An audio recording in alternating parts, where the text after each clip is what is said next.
He came home to an open door, a nervous roommate, and a lie already in motion, one that was about to cost him everything he'd spent years protecting. The apartment was supposed to be quiet. Landon Brooks had been on a plane for 6 hours, his shoulder bag digging into the same bruised muscle it always found, his daughter's voice still echoing in his head from their last phone call. "Daddy, when are you coming home?" He had the answer ready. Tonight. He was coming home tonight. What he wasn't ready for was the door to his own apartment standing 3 inches open at 1 in the morning, soft lamplight leaking into the hallway, and Victoria Sinclair, his roommate, his neighbor in the truest sense of the word, the woman who paid half the rent and somehow always knew when the coffee was about to run out, sitting on the edge of the couch like she'd been caught committing a crime, which, as it turned out, was almost exactly what had happened. If this story already has you hooked, hit that like button right now and drop your city in the comments below. I want to see how far this story travels. Now let's find out what Victoria did and whether Landon Brooks had any idea what he was walking into. The first thing Landon noticed was that someone had rearranged the throw pillows on the couch. It was a small thing, a stupid thing to notice. He'd just hauled himself through O'Hare, through a delay that turned a 4-hour layover into 6, through the kind of cab ride where the driver spent 40 minutes complaining about road construction and Landon had run out of polite nods somewhere around the 3rd exit.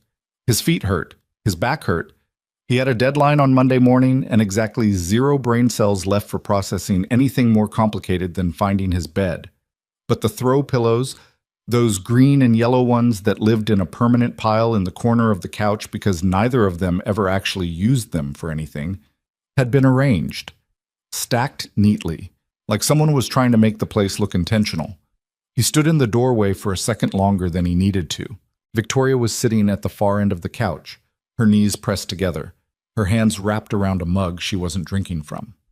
She was still dressed, real clothes, not the oversized sleep shirt she usually had on by 10, and her hair was down, which wasn't unusual, but something about the way she was sitting said she hadn't planned to be awake. She'd been waiting, and she hadn't expected waiting to feel this complicated. "You're back," she said. "Door was open," he said. "I know. I heard you on the stairs." She set the mug down on the coffee table with the careful precision of someone who needed something to do with her hands. "I kept it open because—" She stopped. Started again. "Landon, I need to tell you something before you go to sleep." He dropped his bag inside the door and kicked it shut behind him. He didn't sit down. Some part of him registered on a frequency below conscious thought that sitting down would mean committing to whatever this was, and he wasn't ready to commit to it yet. "Okay," he said. She looked at him for a moment. Then she looked at the hallway that led to the bedrooms. "My parents are here," she said. He blinked. "Here." "In the apartment. They flew in from Boston. They didn't call ahead, but my mother never calls ahead. She thinks it's more exciting that way, which is insane, but it's her, so." Victoria pressed her fingertips against her forehead. "They're sleeping in my room. I moved to the couch, which is why the pillows are—" I was trying to make it look less like I was going to sleep sitting up. Landon looked at the hallway, then back at her. "Okay, that's fine. I can be quiet." "That's not—" She stood up. She was close to his height in bare feet, which she sometimes forgot and then remembered all at once. "That's not the part I need to tell you about." The silence between them had a particular texture, not hostile, not exactly comfortable either. The texture of 2 people who had been living 3 feet apart for 11 months and had learned each other's patterns without ever quite meaning to. "Tell me," he said. She pulled in a breath. "My mother asked who you were.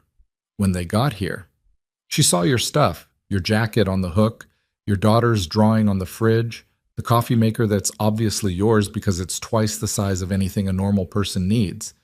And she asked whose apartment this was, and I said it was mine, and she asked about the jacket, and I said—" Another pause. "I said it was my boyfriend's." Landon's expression didn't change. This was something people sometimes mistook for calm. "Your boyfriend," he said. "My boyfriend." "I'm your boyfriend."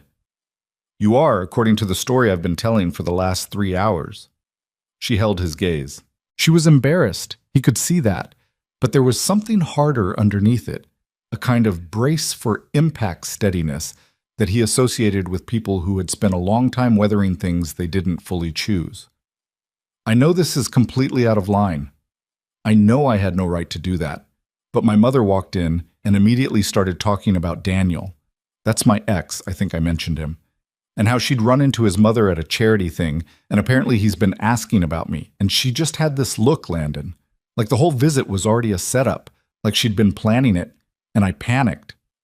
You panicked. I panicked. And you were the first thing I could think of because your stuff is everywhere. And you're... She gestured vaguely. You're real. She couldn't argue with a jacket on a hook. Landon was quiet for a moment. He wasn't angry. He was trying to figure out if he was angry, doing the internal inventory, and what he kept landing on instead was something more complicated, a kind of recognition. He'd seen Victoria Sinclair manage 3 simultaneous corporate crises from the kitchen table on a Tuesday morning without losing her composure. He'd watched her fire a contractor over the phone with the same even tone she used to ask if there was milk.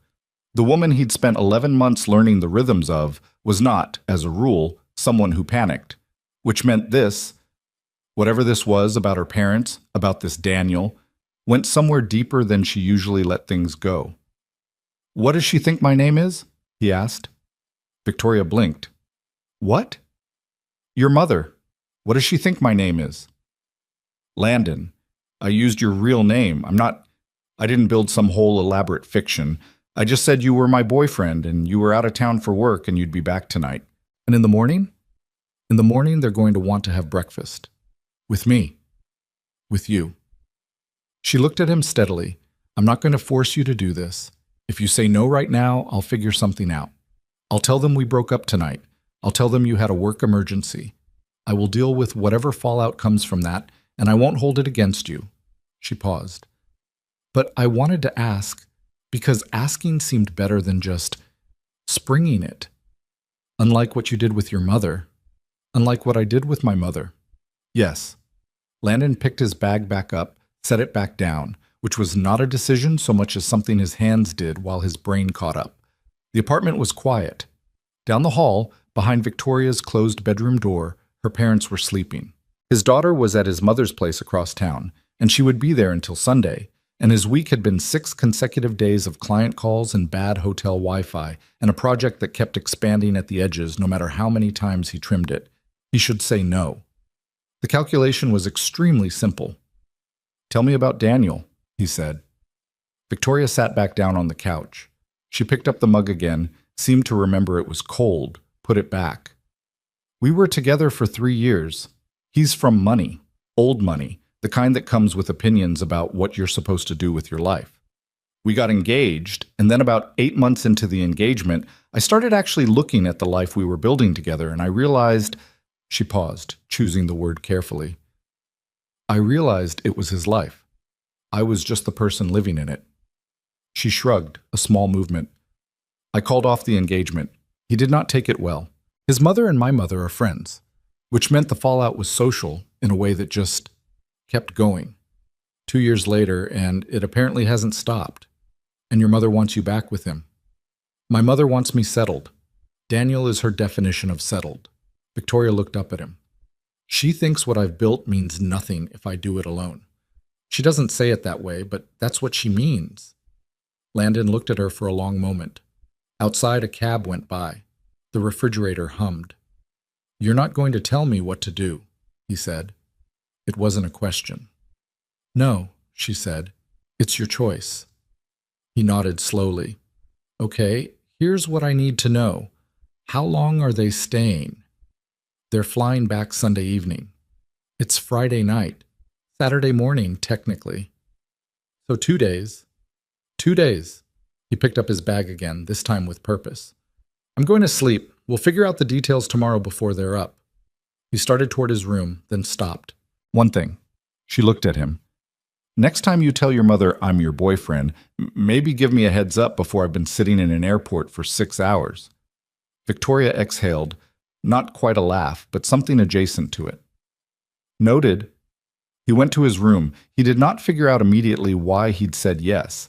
He lay in the dark for a while and tried to locate the decision the way you locate something you've misplaced, moving through the logic of it, expecting to find the reasonable explanation at the end. He didn't. What he found instead, somewhere in the space between exhaustion and sleep, was that the look on her face when she said "I panicked" had been entirely unguarded. And there was something about Victoria Sinclair being unguarded that he had been, without quite naming it, waiting to see. He fell asleep before he could interrogate that further. In the morning, the apartment smelled like someone else's coffee. Landon stopped in the kitchen doorway in a t-shirt and the jeans he'd grabbed off the floor because they were the closest thing available, and found two strangers at his kitchen counter. The woman had Victoria's cheekbones, sharper, older, framed by the kind of carefully maintained hair that announced significant effort, and was standing with the proprietary ease of someone who felt entitled to any room she entered. The man beside her was quieter, broader, leafing through something on his phone with the vaguely checked-out energy of a person who had long ago learned that his role in any given situation was mostly to be present. "You must be Landon," the woman said. She was already looking at him with an assessment that she didn't bother to hide. "I'm Patricia, Victoria's mother." "Good morning," Landon said. "This is her father, Robert." Robert looked up from his phone and nodded. "Morning." Landon moved to his coffee maker, the large one, which had already been used, he noticed, the carafe at about 2/3, and found a mug.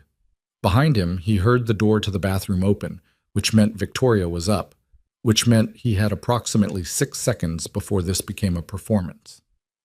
"Victoria tells us you're in project management," Patricia said. "That's right." He poured his coffee. "Infrastructure consulting, mostly. I was in Detroit this week." "And before that?" He turned around. Patricia was looking at him with pleasant, focused attention, the kind that was actually a form of pressure. "Denver, Baltimore before that." "You travel a lot." "It's the nature of the work." "And who looks after your daughter when you travel?" The question was delivered without warmth or malice, clinical almost, like a form being filled out. Landon felt the back of his neck tighten by 1 degree. "Her name is Marigold," he said. "She's 6. She stays with my mother when I'm away, and she goes to school 2 blocks from here when I'm home." He held Patricia's gaze. "She's good." Victoria appeared at the kitchen entrance in clean clothes, her hair pinned back, with the composed expression of someone who had been preparing for the last 30 minutes. "You've met," she said, which was not a question. "Just getting acquainted," Patricia said. She turned to her daughter and reached out to adjust something invisible on the collar of Victoria's shirt, a gesture that was technically affectionate and somehow entirely about control. "Your father and I thought we'd go to that brunch place you mentioned, the one on Wicker Park." "Lula Cafe," Victoria said. "That's a little far for this morning, Mom. Let's just eat here." "I was hoping to see the neighborhood." "You've seen the neighborhood." Patricia looked at Landon. "What do you think, Landon? Is Lula Cafe too far?" It was a small thing, redirecting the question to him, pulling him into the geometry of the conversation. But it was intentional. He could see that clearly. Patricia was deciding things about him in real time, and the calibration was very much still in progress.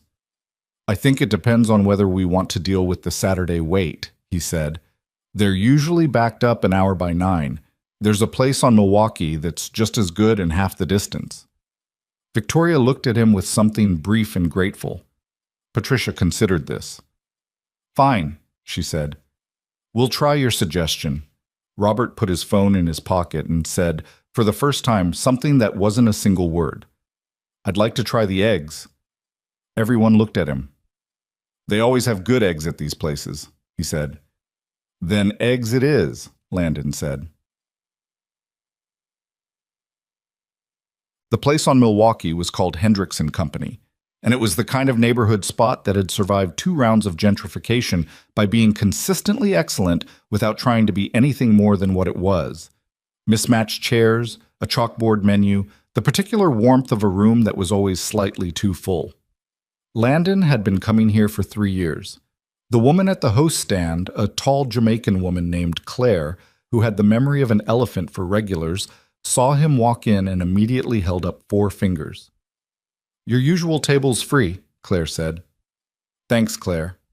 "Who's the crowd?" She was already moving. Family, he said. The word landed oddly. He kept his voice level. They got the corner table near the window.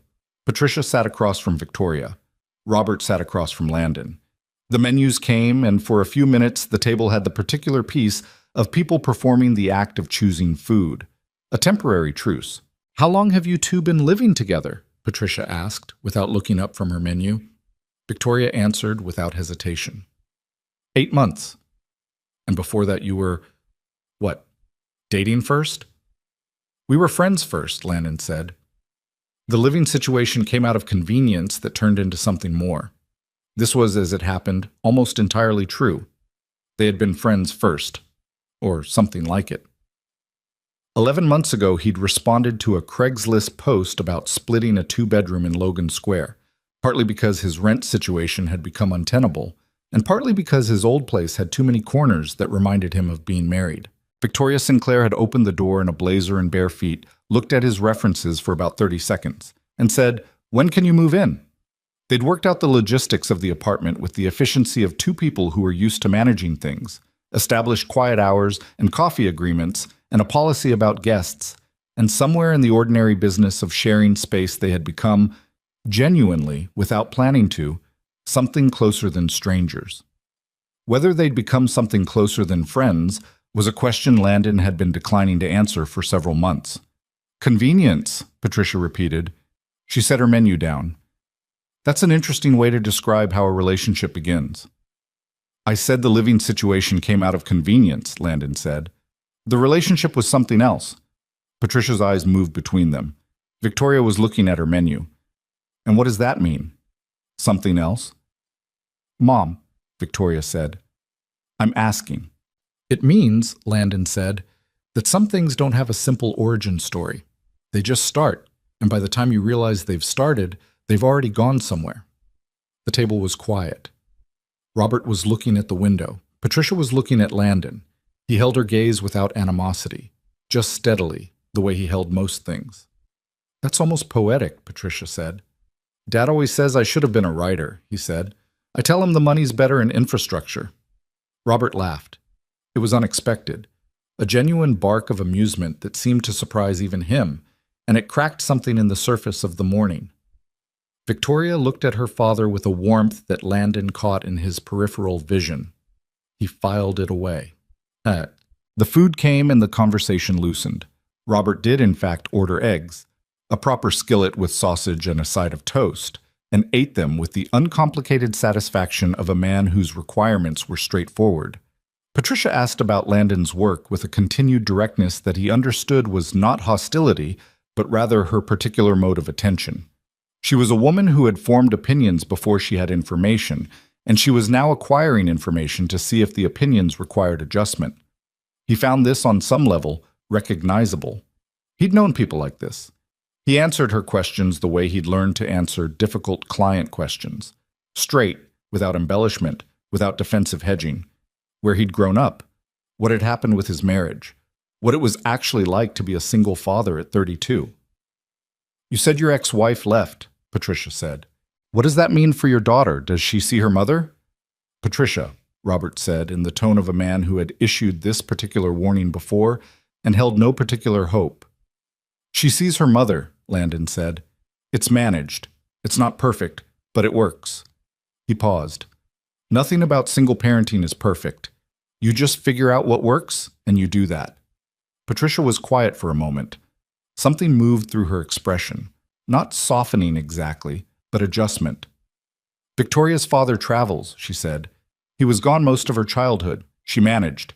Victoria's expression stayed neutral, but Landon noticed that she'd stopped eating. She clearly did more than manage, he said. Victoria looked at him. She built a company from a rented office and 3 employees, Landon said. She manages 40-some people now, and she does it well. I see it. She's good at it. He looked at Patricia. You should hear her on a call sometime. It's something. The silence that followed was a different kind than the ones before it. Patricia looked at her daughter with an expression that was difficult to read, layered, older than the morning, the product of a long history that Landon was only glimpsing the edges of. Victoria looked at her plate. She never liked being praised, Patricia said, even as a girl. Because the praise always came with a condition, Victoria said quietly, like a receipt. The table went still. Robert set his fork down. This was not, Landon understood, the first time this sentence had been in the room. It had been there before, many times before. It just hadn't been said out loud in front of a third party. That's not fair, Patricia said. Her voice was controlled. It's true, Victoria said. She looked up. You never just praised anything, Mom. There was always the next thing attached. You graduated. Now what? You started a company. When are you going to settle down? I could never just be somewhere without you already looking at where I was supposed to be going. That's called wanting more for your children. That's called never being enough. Victoria's voice was even, not angry. There was no heat in it, which somehow made it more final. I know you think they're the same thing. They're not. Robert looked at his eggs. Patricia looked at her daughter. Landon looked at the window and gave them the privacy of his attention being somewhere else. After a moment, Patricia picked up her coffee. I'm not going to do this in a restaurant, she said. No, Victoria agreed. We're not. The meal finished the way meals finish after things have been said. With the careful maintenance of ordinary conversation, questions about weather and logistics and plans for the afternoon. But something had shifted. Landon could feel it in the way Victoria sat, less braced somehow, though no less guarded. Like the things she'd been dreading saying had been said, and the catastrophe she'd been expecting hadn't arrived. Not yet, anyway. Saturday afternoon settled into the particular awkward rhythm of people sharing space who hadn't planned to. Patricia announced she wanted to see the farmers market at Logan Square, and Robert said he'd stay back and rest, which was clearly a statement about his preferred relationship to farmers markets generally. Victoria went with her mother. Landon stayed with Robert, which was either fortunate or deeply uncomfortable depending on how you looked at it. Robert sat in the armchair near the window with his book and his refilled coffee and seemed prepared to stay there indefinitely, which Landon respected. He sat at the kitchen table with his laptop and tried to make progress on the Monday deadline, and mostly failed because his concentration had the texture of wet sand.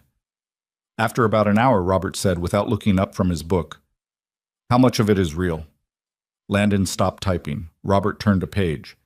"I'm not asking to make trouble. I'm asking because I'm her father, and I've been watching you two this morning, and I'm curious." Landon looked at the man. Robert had the same eyes as Victoria, dark brown, observant, and with a quality of patience that you didn't often see. He wasn't like Patricia. He wasn't running an assessment. He was just asking. "That's a complicated question," Landon said. "Most honest questions are." Landon sat back. Outside, a dog barked twice and stopped. "I genuinely care about her," he said. "I have for a while. What form that takes is—" He shook his head. "Still being figured out." Robert nodded. He turned another page. "That's probably the most honest thing anyone said in this apartment since we got here." He paused. "Patricia's harder to read than she acts. She wants things for Victoria. She doesn't always know how to want them in a way that doesn't feel like pressure." I got that impression. "Victoria's never brought anyone home. Not since Daniel." He looked up for the first time. "That means something, whatever the circumstances." Landon held his gaze. "It might." Robert went back to his book. "Make sure the project manager part of you doesn't overthink the rest of it," he said. "Sometimes things are simpler than the logistics suggest." Landon didn't answer. He looked back at his laptop screen. He thought about that for a long time without typing. Yeah.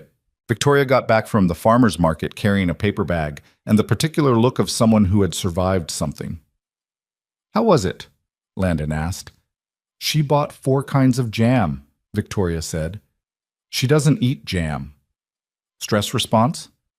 "Stress shopping. Close enough." She set the bag on the counter. She looked tired in a way that the morning hadn't yet shown. "My mother is sorry, by the way. She's not going to say that. But she bought jam, and she bought the expensive kind, so—" "Noted." Victoria leaned against the counter and looked at him. Her hair had come half out of its pin over the course of the afternoon, and she hadn't bothered fixing it. "Thank you. For this morning. For what you said about the company. I meant it." "I know you did." That's why it helped. He was at the kitchen table. She was 3 feet away at the counter. The apartment was quiet. Robert had retreated to Victoria's room to rest. The door closed. It was the first time they'd been alone since before the morning had started, and the silence had a different quality than the evening before, more settled, more aware of itself. "Can I ask you something?" he said. "Sure." "The thing you said at breakfast, about the praise coming with a receipt." He met her eyes. "How long have you been carrying that?" She was quiet for a moment. Then, "Since I was probably 12. A small exhale. "I was a good student, really good, and every time I did something well, my mother would celebrate it and then immediately redirect to the next thing I was supposed to be working on. Like the achievement was never the destination. It was just evidence I was on track for the next goal." She picked at the edge of the paper bag. "I spent a long time thinking that meant there was something wrong with me, that I was never quite finished enough. It took me a while to understand that wasn't about me." "Does she know that's what she does?" "She thinks she's motivating me." "That's not the same thing." "No," Victoria said. "It's not." She looked at him. "Your turn." "What?" "You asked me something real. Ask me if that wasn't it, and I'll tell you it wasn't. But if that was the real question, then it's your turn." He considered this. "The marriage," he said. She waited. "I was 25 when Marigold was born. We weren't ready. Neither of us were, but we convinced ourselves we were the way people do. Tara, my ex-wife, she tried. For a long time she really tried. But she'd had plans for herself that didn't include stopping at 25 and becoming somebody's mom. And I think watching those plans get smaller made her—" He stopped. "I don't blame her. That's the honest version. I understand why she left. I just couldn't make Marigold understand it, and I'm still not entirely sure how to." Victoria was very still. "How old is she now?" 6. "What did she ask?" "She asked why Mommy lives in a different house." He looked at the table. Kids that age, they don't ask why in the abstract. They ask why in the specific. Why does she live somewhere else instead of here? And you have to answer that in a way that doesn't leave them carrying something they shouldn't have to carry. "What did you tell her?" "I told her that sometimes grown-ups have to figure out their own lives separately, that it didn't change what Tara felt for her, that some families are shaped differently than other families, and ours is shaped this way, and this shape is ours." He paused. She seemed to accept that, for now. "You're a good father." He looked up. She wasn't saying it as a compliment the way people said it to be kind. She was saying it as an observation, the way you note that a thing is built correctly. "I try to be," he said. "No," she said. "You are." Holt. Saturday evening, Patricia made dinner. This was announced without discussion or negotiation. She simply went through the refrigerator and the cabinets and materialized a pasta dish and a salad that were objectively excellent. And Landon suspected this was also a form of apology, just like the jam. Robert helped by filling water glasses and staying out of the way with great intentionality. The four of them sat at the kitchen table, which was not designed for four, which meant they were closer together than they might otherwise have chosen. The dinner was good, and the conversation was careful. Stories about Victoria's childhood, places Robert had traveled for work, a long discussion between Landon and Robert about the Cubs that Patricia and Victoria both ignored with symmetric disinterest. Halfway through dinner, Patricia said, "My friend Margaret's son is getting married next spring. The engagement party is in November." Victoria passed the salad to Landon. "That's nice. He was one of Daniel's groomsmen. The wedding was before everything." The table recalibrated its temperature by a few degrees.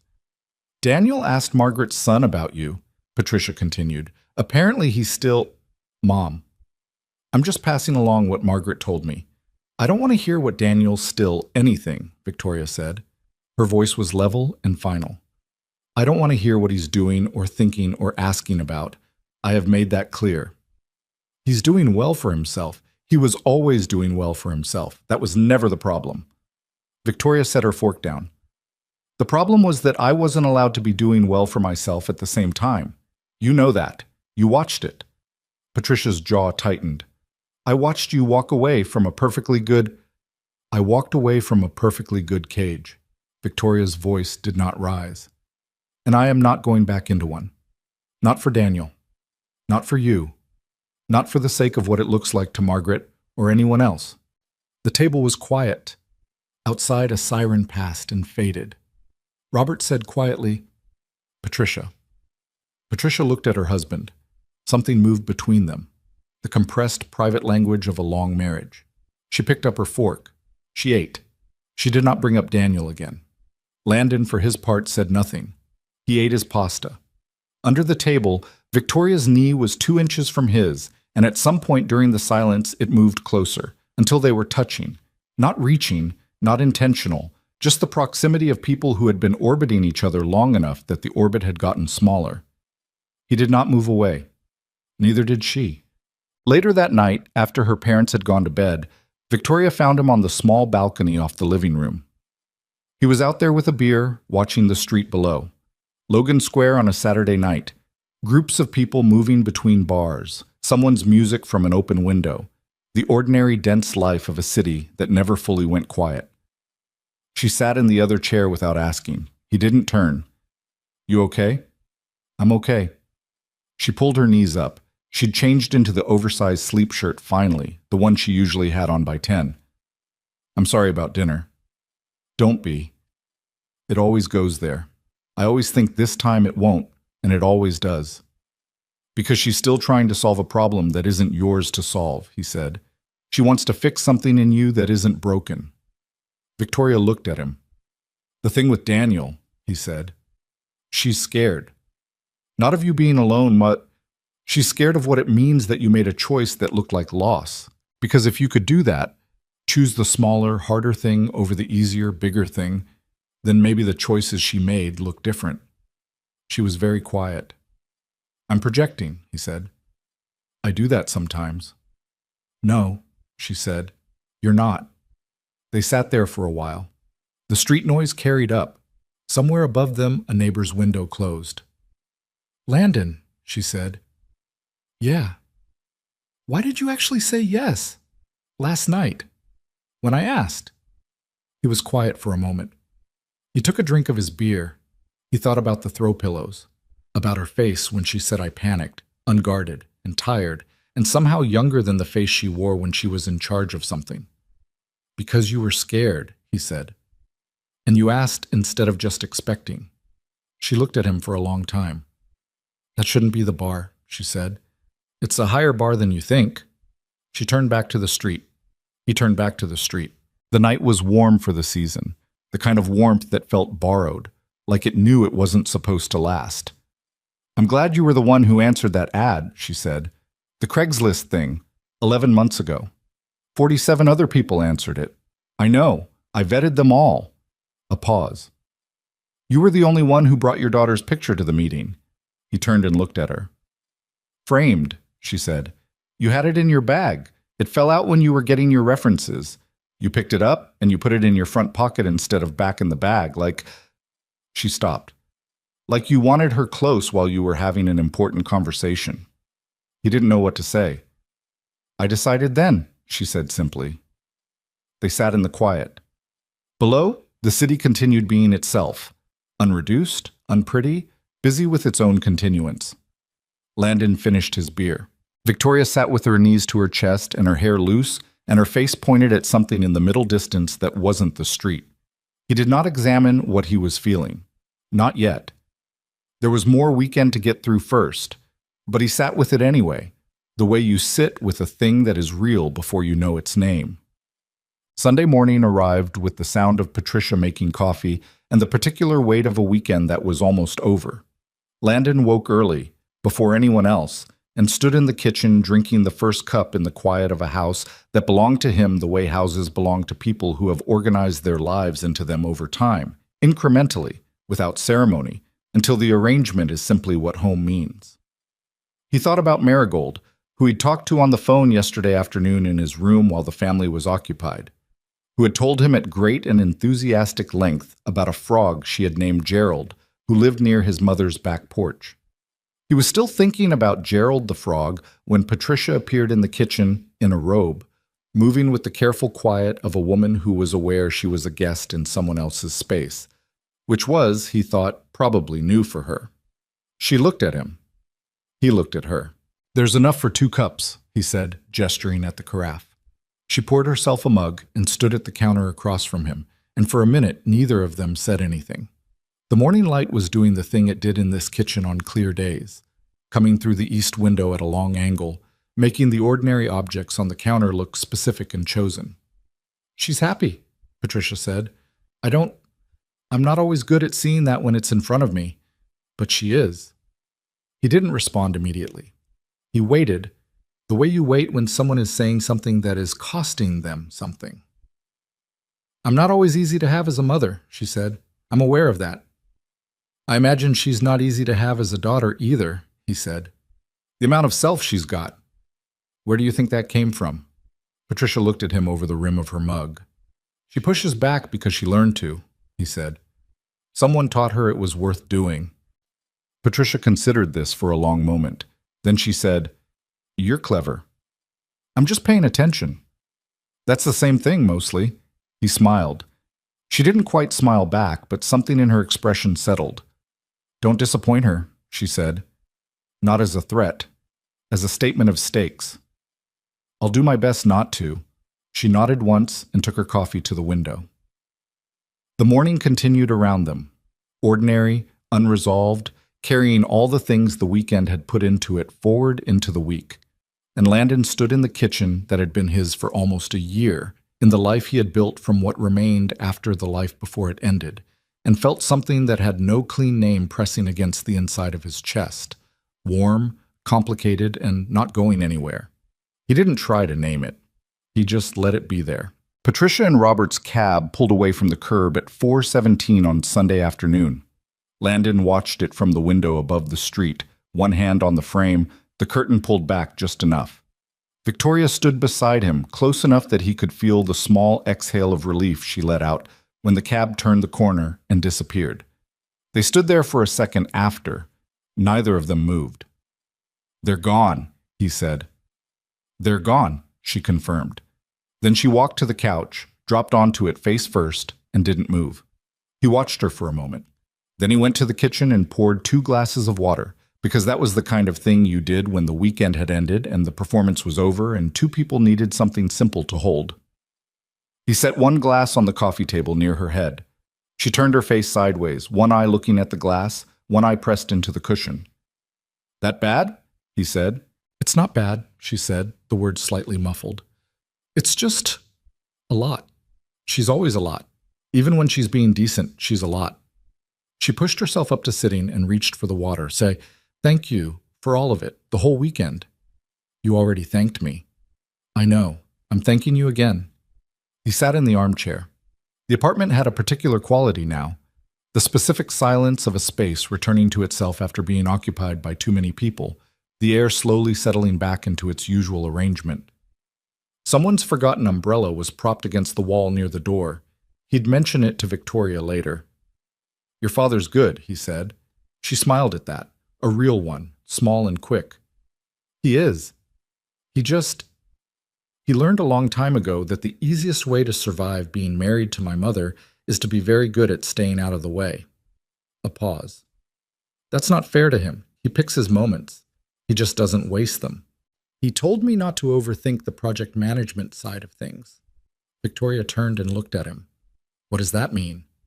"I think he meant me," Landon said. She looked at him for a beat.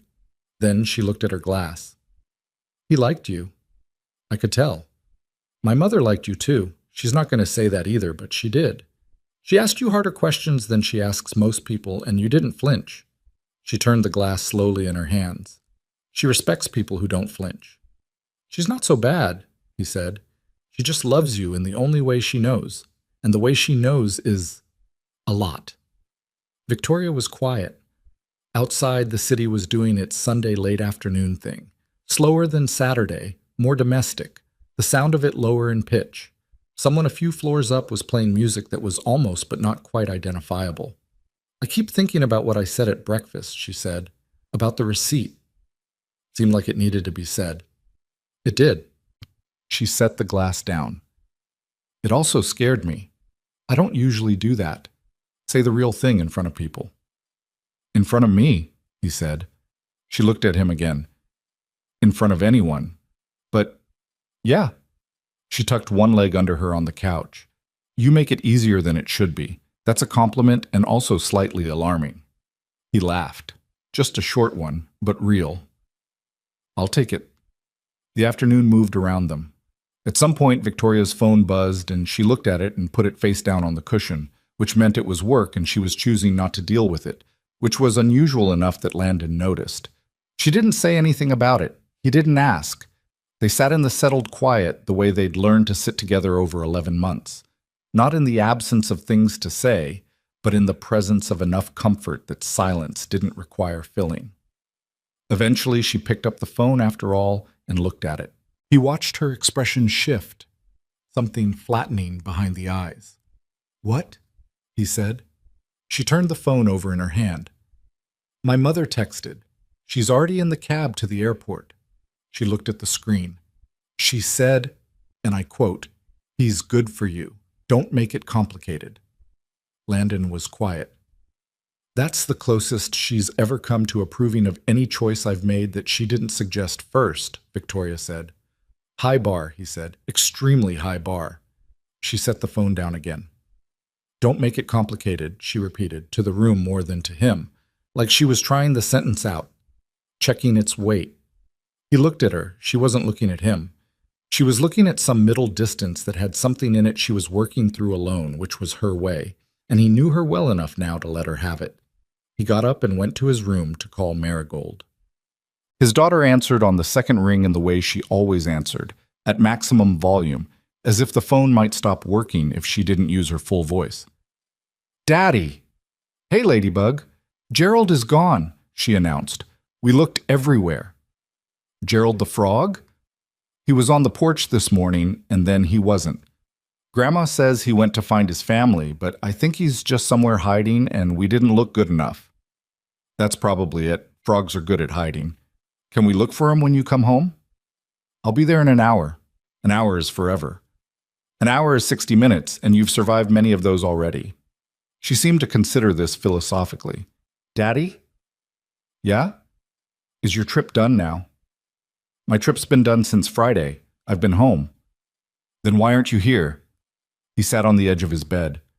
Through the wall, he could hear Victoria moving in the kitchen, the small, domestic sounds of someone beginning to put together dinner, the refrigerator opening and closing, the cabinet with the pots. I had some things to help a friend with, he said. But I'm coming now. I'll tell you about it in the car. Is the friend okay? The friend is okay. He paused. You know Victoria? From the apartment? The one with the good shampoo smell? He smiled at the ceiling. She has a specific name for it, but sure. Her parents came to visit and she needed help and I helped her. Oh.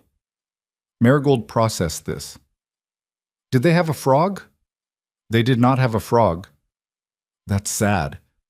There's a lot of perspectives on that, but okay. She laughed, her specific laugh, the one that built on itself, and he felt the particular gravity of it in his chest, the thing that had been pulling him toward home for 2 days. 1 hour, he said. I'll be there. We'll look for Gerald. 1 hour is so long, though. 60 minutes, Ladybug, counting from now. He hung up. He sat for a moment on the edge of the bed in the room that was his, in the apartment that was also Victoria's, listening to the sounds of her in the kitchen. Then he got up and went to tell her he was picking up his daughter. She was standing at the stove with a wooden spoon, which she was using to move something around a pan with the tentative focus of someone who cooked with intent, but not always with confidence. She looked up when he came in. I'm going to get Marigold, he said. I'll be back in a couple hours. Okay. She looked back at the pan. I'm making too much of whatever this is anyway. I always make too much because I always forget I'm only cooking for one. He stopped. We could eat before I go. I thought you were going in an hour. It'll take 45 minutes to finish. That leaves 15. She looked at him, then at the pan, then back at him. I haven't finished the sauce. I can do the sauce. You don't know what sauce I'm making. Then tell me. She was quiet for a second. Then she handed him the spoon and stepped aside and said, Garlic, olive oil, cherry tomatoes. The tomatoes need to blister before anything goes in. I see cherry tomatoes not blistering. I was getting there. He turned the heat up by 1 notch. She watched him for a moment with the expression of someone deciding whether to say something, and then she went and got 2 glasses of wine from the bottle she'd opened the previous night and was apparently finishing tonight, and she handed him one, which he set on the counter because his hands were occupied. They made dinner together in a small kitchen that required them to move around each other with the ease of a practiced pattern, which it was, because they'd been doing exactly this, in variations, for nearly a year, reaching around without looking, knowing which cabinet held which thing, understanding that the drawer with the good spatulas stuck and required a specific amount of upward pressure. Small knowledge, accumulated, specific, belonging to this apartment and this version of their lives. It was ordinary. It was also, Landon noticed, the most comfortable he'd felt in 4 days. They ate standing at the counter because there wasn't time to set the table properly, and the food was better than either of them expected, and Victoria said so, and he agreed, and they argued briefly and without heat about whether the tomatoes needed more salt, which they didn't, and the whole thing was over in 20 minutes. He rinsed his plate. She rinsed hers. He picked up his jacket. "Tell Marigold I said hi," she said. "She'll want to know if you found any frogs." Victoria's eyebrow went up. "She named one Gerald. It's a whole thing." "Tell her if Gerald shows up here, I'll let her know. That will make her extremely happy." He left. He drove across town to his mother's house in the November dusk, parked in front of the old 2-flat that still had the same peeling paint on the porch railing that it had had when he was 12, and got out of the car and barely had time to close the door before Marigold was down the porch steps and running at him in the way 6-year-olds run, fully committed, not managing velocity, just going. He caught her. She smelled like his mother's detergent and something crayon adjacent. She talked without pausing all the way back up the porch. His mother stood in the doorway and looked at him and said, "You look tired," which was her standard greeting and also accurate. "I'm okay," he said. "You look like you've been managing something all weekend." "I've been helping a friend." His mother had a very specific look. She was using it. "Is the friend okay?" "The friend is okay." "Are you okay?" "I'm fine, Mom." "You keep saying fine the way people say fine when they mean something else." She moved aside to let them in. "You want tea?" "I want sleep." "You can want both." She went to the kettle. Marigold had already disappeared toward her temporary bedroom, chasing some new urgency. His mother filled the kettle and set it on the burner and looked at him where he sat at the kitchen table. "You've been thinking about the Sinclair girl," she said. He looked up. "Don't make that face," she said. "You've mentioned her in every conversation for 6 months. Her name just appears. Like weather. It's not like that." "I didn't say what it was like, I just said her name appears." The kettle started its preliminary hissing. "What happened this weekend?" He told her. Not everything. Not the balcony, not the knee under the table, but the structure of it. The parents, the fake relationship, the breakfast, the dinner with Daniel's name in it like a stone dropped in water. His mother listened with the specific attention that was her gift, and also sometimes her weapon. When he'd finished, she poured the tea and set a mug in front of him. "So you spent the weekend pretending to be in love with someone you're not pretending to be in love with," she said. He wrapped his hands around the mug. "That must have been exhausting," she said. "All that pretending." "It was fine." There's that word again. She sat down across from him. "Landon, you have been alone for 4 years. You have done a good job of it. You have raised that girl well, and you have built yourself back up after a hard thing. I am proud of you, and I also know what it looks like when you're protecting something." "Mom, I'm not telling you what to do. I'm just—" She put her hand briefly on his forearm. "Don't protect yourself out of something good. That's all I'm saying." Marigold reappeared in the kitchen holding a drawing of what appeared to be a frog. "I made Gerald," she announced, "in case he doesn't come back, so we remember him." Landon looked at the drawing. The frog had 6 legs and very intense eyes and was outlined in purple crayon. "That's a good Gerald," he said. "Can Victoria see it?" He looked at his daughter. "Why?" Marigold shrugged with the totality that only small children can muster. "You said she said hi, so she's nice, and Gerald is important." His mother was looking at him over her mug with an expression that contained a full editorial. "Sure," he said. "We can show her." Quote, the following week was normal, which made it strange. They moved back into their usual rhythms without discussing it. Coffee in the morning, the particular timing of the bathroom, the way they both gravitated to the kitchen in the early evening and sometimes cooked and sometimes didn't, and talked about their days in the fragmented, non-linear way of people who were tired and comfortable and didn't need to perform attention for each other. The weekend had happened, and then the weekend was over, and the apartment was the same apartment it had always been, except that it wasn't quite. The difference was not large. It was the kind of difference you notice in familiar light. The same room, the same objects, but the angle has shifted by 5 degrees and everything looks specific in a way it hadn't before. On Monday, he was on calls from 8 to 5. On Monday evening, she had a board thing and came home late, and he'd left her a plate in the refrigerator because he'd made too much pasta. And in the morning, she said thank you, and he said it was nothing. And it wasn't nothing, but it was the kind of nothing that accumulated. On Wednesday, she had a bad day. He could tell from the particular way she opened the apartment door. Not sharp, not slammed, but with the controlled deliberateness of someone managing a significant internal weather system. She came in, put her bag on the hook, stood in the entryway for 2 full seconds, doing nothing. He was on the couch with a draft contract he was reviewing. He looked up. "Don't ask," she said. "Okay." She went to her room. He went back to the contract. 20 minutes later, she came out in the sleep shirt, poured herself a glass of water, stood at the counter drinking it, and then said without preamble, "I had to let someone go today." He put the contract down. "How long had they been with you?" 4 years. She refilled the glass. She wasn't performing. I knew it for 6 months, and I kept hoping it would turn, and it didn't. And today was the day I couldn't put it off anymore. She leaned against the counter. She cried. That's hard. I hate crying. I mean, I know it's a natural response. I'm not cold about it. When someone cries at me, I don't know what my face is supposed to do. Your face was probably fine.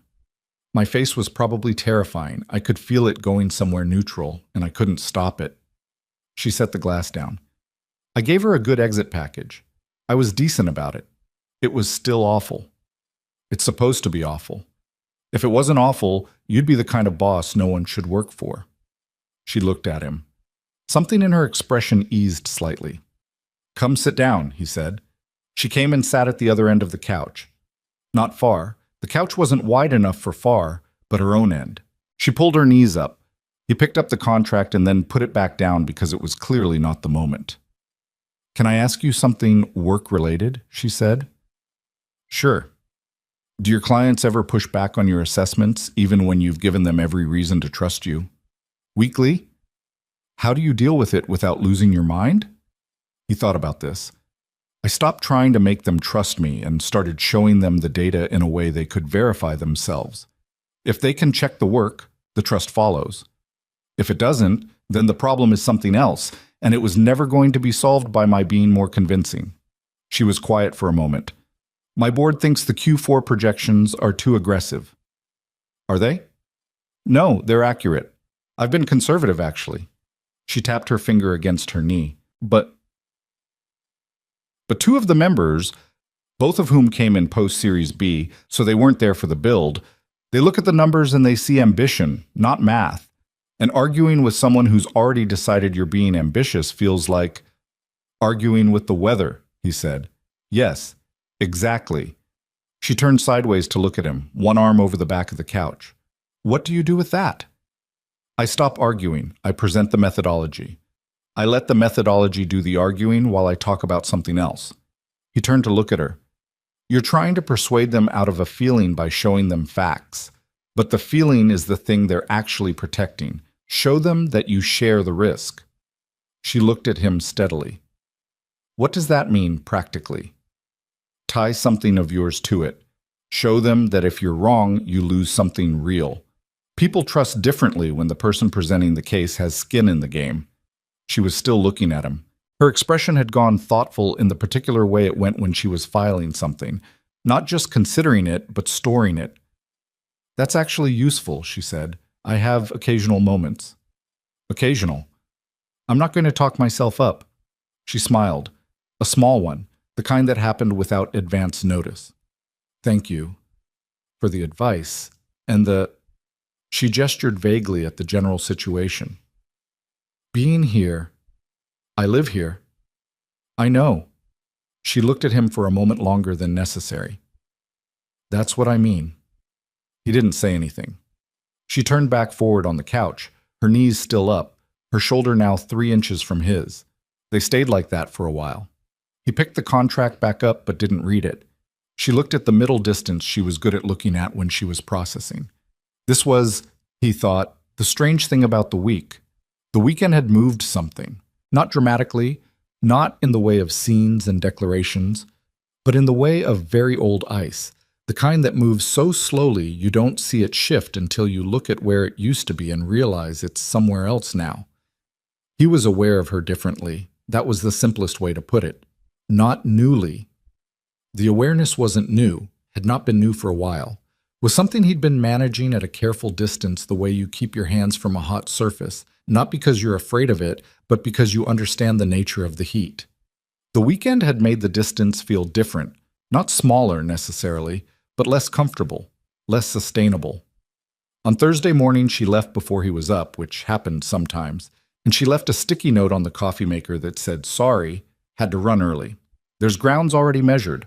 He made his coffee with the grounds she'd measured and stood in the morning kitchen and looked at the sticky note for a moment longer than was warranted.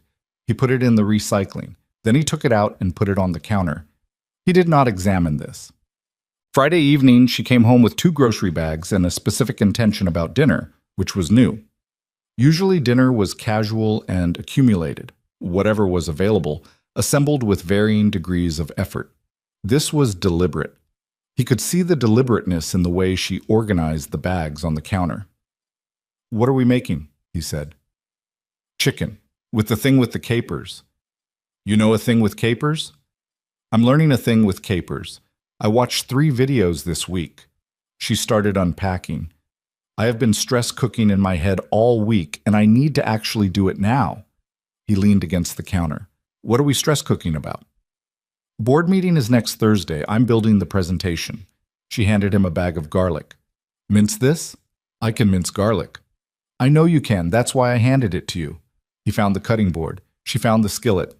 They worked in the easy parallel of a practiced arrangement.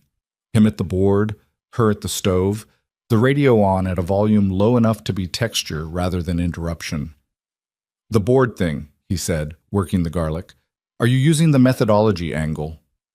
"I'm trying to. It's harder than it sounds." "Everything is harder than it sounds."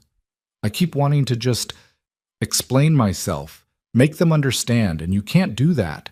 I know you can't do that, but the impulse is still there." She poured oil into the pan.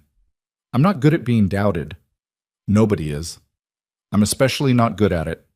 She didn't say this as a confession so much as an observation about a known characteristic. "I know why, probably. My mother doubted everything for long enough that I started performing certainty as a reflex. If you're already sure enough for 2 people, no one can get to you." "That's exhausting to maintain." "It is." She watched the oil heat. "It also works, most of the time, except with people who mistake certainty for arrogance." "Are they wrong?" She turned and looked at him. "I'm asking seriously," he said. "Is there a reading of you that's fair?" She was quiet for a moment. "There are things I'm sure of because I've earned the certainty. And there are things I'm sure of because being uncertain feels like an opening." She turned back to the stove. "The board can't always tell the difference. Sometimes I can't either." He swept the minced garlic to one side of the board and looked at it. "The presentation should lead with the uncertainty," he said. "Not the certainty. Show them where you think you might be wrong and why you're betting on the projections anyway. People trust judgment more than they trust confidence." She was still. "If you open with, 'Here's what I know,' they'll look for holes. If you open with, 'Here's what I don't know, and here's why I believe we're right anyway,' there's nothing to find holes in. You've already named them." She turned around. She was looking at him with the expression she got when something had landed precisely. "You're good at this," she said. "At what?" "At seeing how things should be arranged." She held his gaze. "Not just work things." The oil was starting to smoke slightly. She turned back to the stove and adjusted the heat, and the moment shifted, as moments do, into the ongoing business of cooking dinner. But it lingered at the edge of the room, the way things do when they've been said in good faith and don't require response. They ate at the table this time, properly, with the candle she'd found in a drawer lit in the middle because she said it looked better, and he didn't argue. The chicken was good. The capers worked, she was pleased about it, and he told her so, and she said she was going to try the video person's carbonara next, which was ambitious, but he chose not to say so. Marigold's drawing of Gerald the Frog was still on the refrigerator where he'd put it on Monday. Victoria had come home that night to find it there, and stood at the fridge looking at it, and then turned to him with an expression that was soft in a way she didn't often allow in direct view, and said, "6 legs?" And he said Gerald had a lot going on, and she'd laughed. A real one, unmanaged, the kind that changed her whole face. He thought about that laugh over dinner, while she was talking about the carbonara plans. He thought about his mother's hands on his forearm, and the things she'd said about protecting yourself out of something good. He thought about the feeling that had been pressing against the inside of his chest for a week now. Warm, complicated, increasingly inconvenient. He thought about the fact that they were two people who had told a lie for a weekend, and the lie had ended, and none of the feeling had gone with it. "Hey," she said. He refocused. "Sorry. You went somewhere." "I'm back." She looked at him for a moment. Something moved through her expression. Awareness, he thought, of the same territory. The same careful distance and what it was costing to maintain it. "The board presentation," she said, returning to something safer. "Will you look at it before Thursday?" "Send it when it's ready." "I might argue with your notes. You argue with most things. Only when I'm right." "Which is often enough to be statistically significant," he said. She looked pleased about that in a way she didn't entirely conceal. She picked up her wine. He picked up his water. Outside, the November night was doing its thing, cold and particular and full of the sound of a city that continued regardless. He looked at her across the table. She was looking at her wine.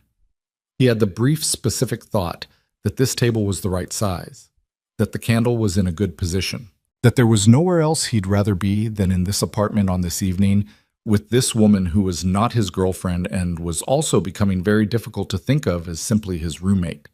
He did not say any of this.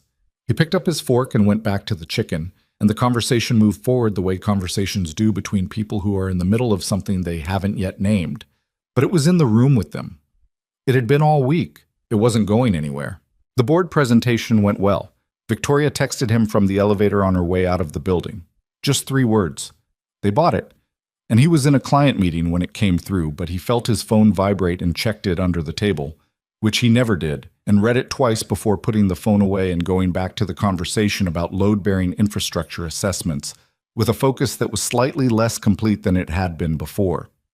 When he got home that evening, she was already there, sitting at the kitchen table with her laptop open and a glass of wine that was nearly finished and an expression he hadn't seen before. Not happy exactly, but relieved in the deep way, the way you're relieved when you've been braced for impact for a week, and the impact didn't come. She looked lighter, like something had been set down. "Tell me," he said. She looked up. "I led with the uncertainty, like you said." She closed the laptop. "I told them the 3 things most likely to make the projections wrong, and then I walked them through exactly why I thought those things wouldn't happen and what we'd do if they did." She paused.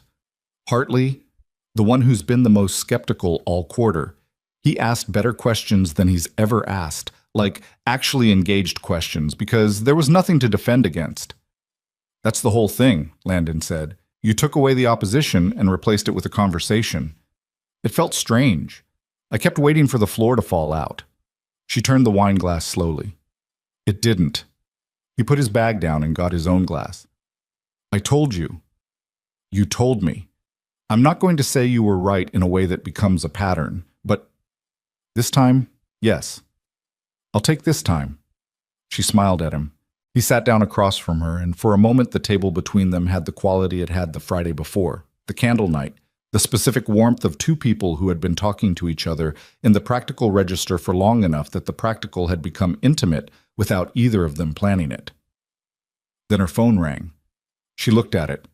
Her expression changed, not dramatically, just a degree of tightening, the jaw, the set of her shoulders. "Who is it?"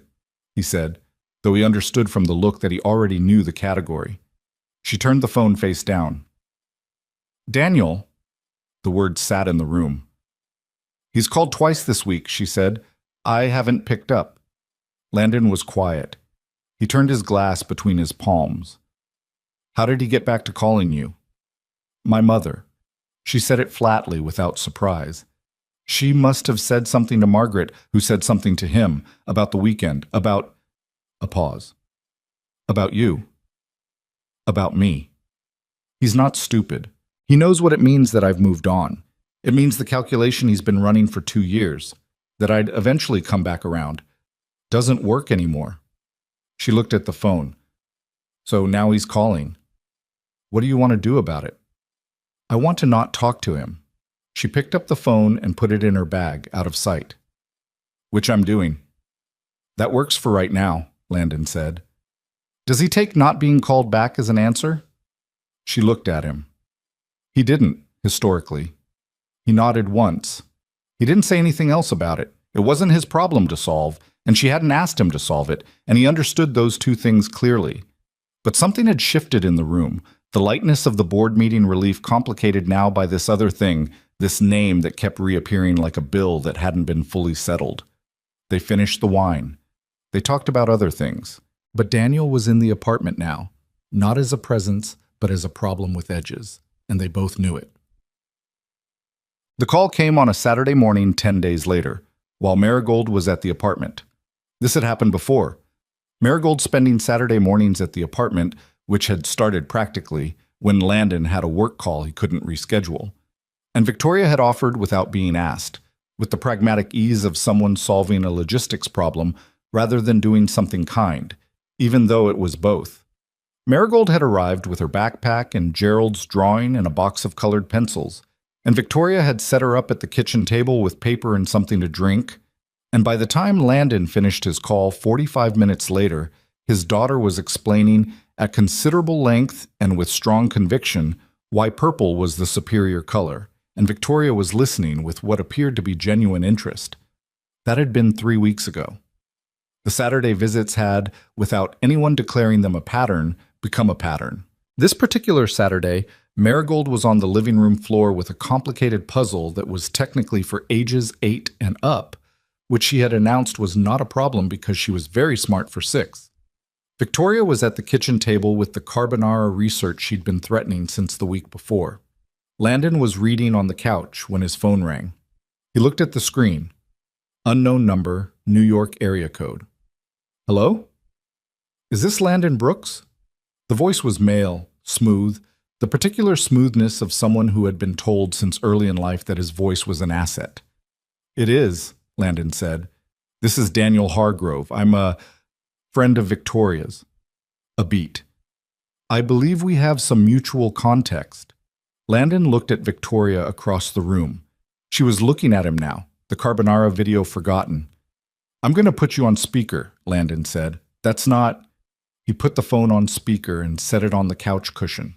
Victoria's expression went several things at once. Alarmed, then controlled, then still. "Victoria's right here," Landon said. "You can talk to both of us."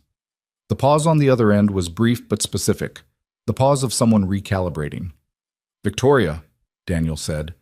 The name came out with a softness that was performed. "I've been trying to reach you." "I know," she said. Her voice was even. "I thought we could talk. It's been a while and I've been thinking about some things. About us." "There isn't an us, Daniel." There was. A significant one. Another pause. "I've been told you've moved on. I wanted to hear it from you." "You are hearing it from me. I've moved on. With your roommate." The word came out with a very specific texture. Not hostile outright, but shaped in a way that made it an evaluation. A downgrade. A question mark applied to Landon without naming him. Landon picked up the phone and took it off speaker. He stood up. "This is Landon," he said, walking toward the kitchen and away from Marigold, who had looked up from her puzzle at the change in atmosphere. "I'm not going to get in the middle of whatever you and Victoria need to work out. but I'd ask you not to call my phone to do it. I didn't have her number. Then that's information, Landon said. If she wanted you to have it, you'd have it. A beat. I'm not trying to cause trouble. I know, Landon said, but you calling her through me is trouble regardless of what you're trying. He kept his voice neutral, not aggressive, just clear the way clear things are. She knows how to reach you if she wants to. That's where I'd leave it. He ended the call. He set the phone on the counter. He turned around. Victoria was standing 4 feet away, arms crossed, looking at him. Behind her on the living room floor, Marigold had gone back to the puzzle. You didn't have to do that, Victoria said. I know. I could have handled it. You could have, he said. You were handling it fine. He paused. He called my phone. That part was mine to deal with. She looked at him for a long moment. He's going to see that as you staking a claim. Maybe. You're not bothered by that? He held her gaze. I didn't say anything that wasn't true.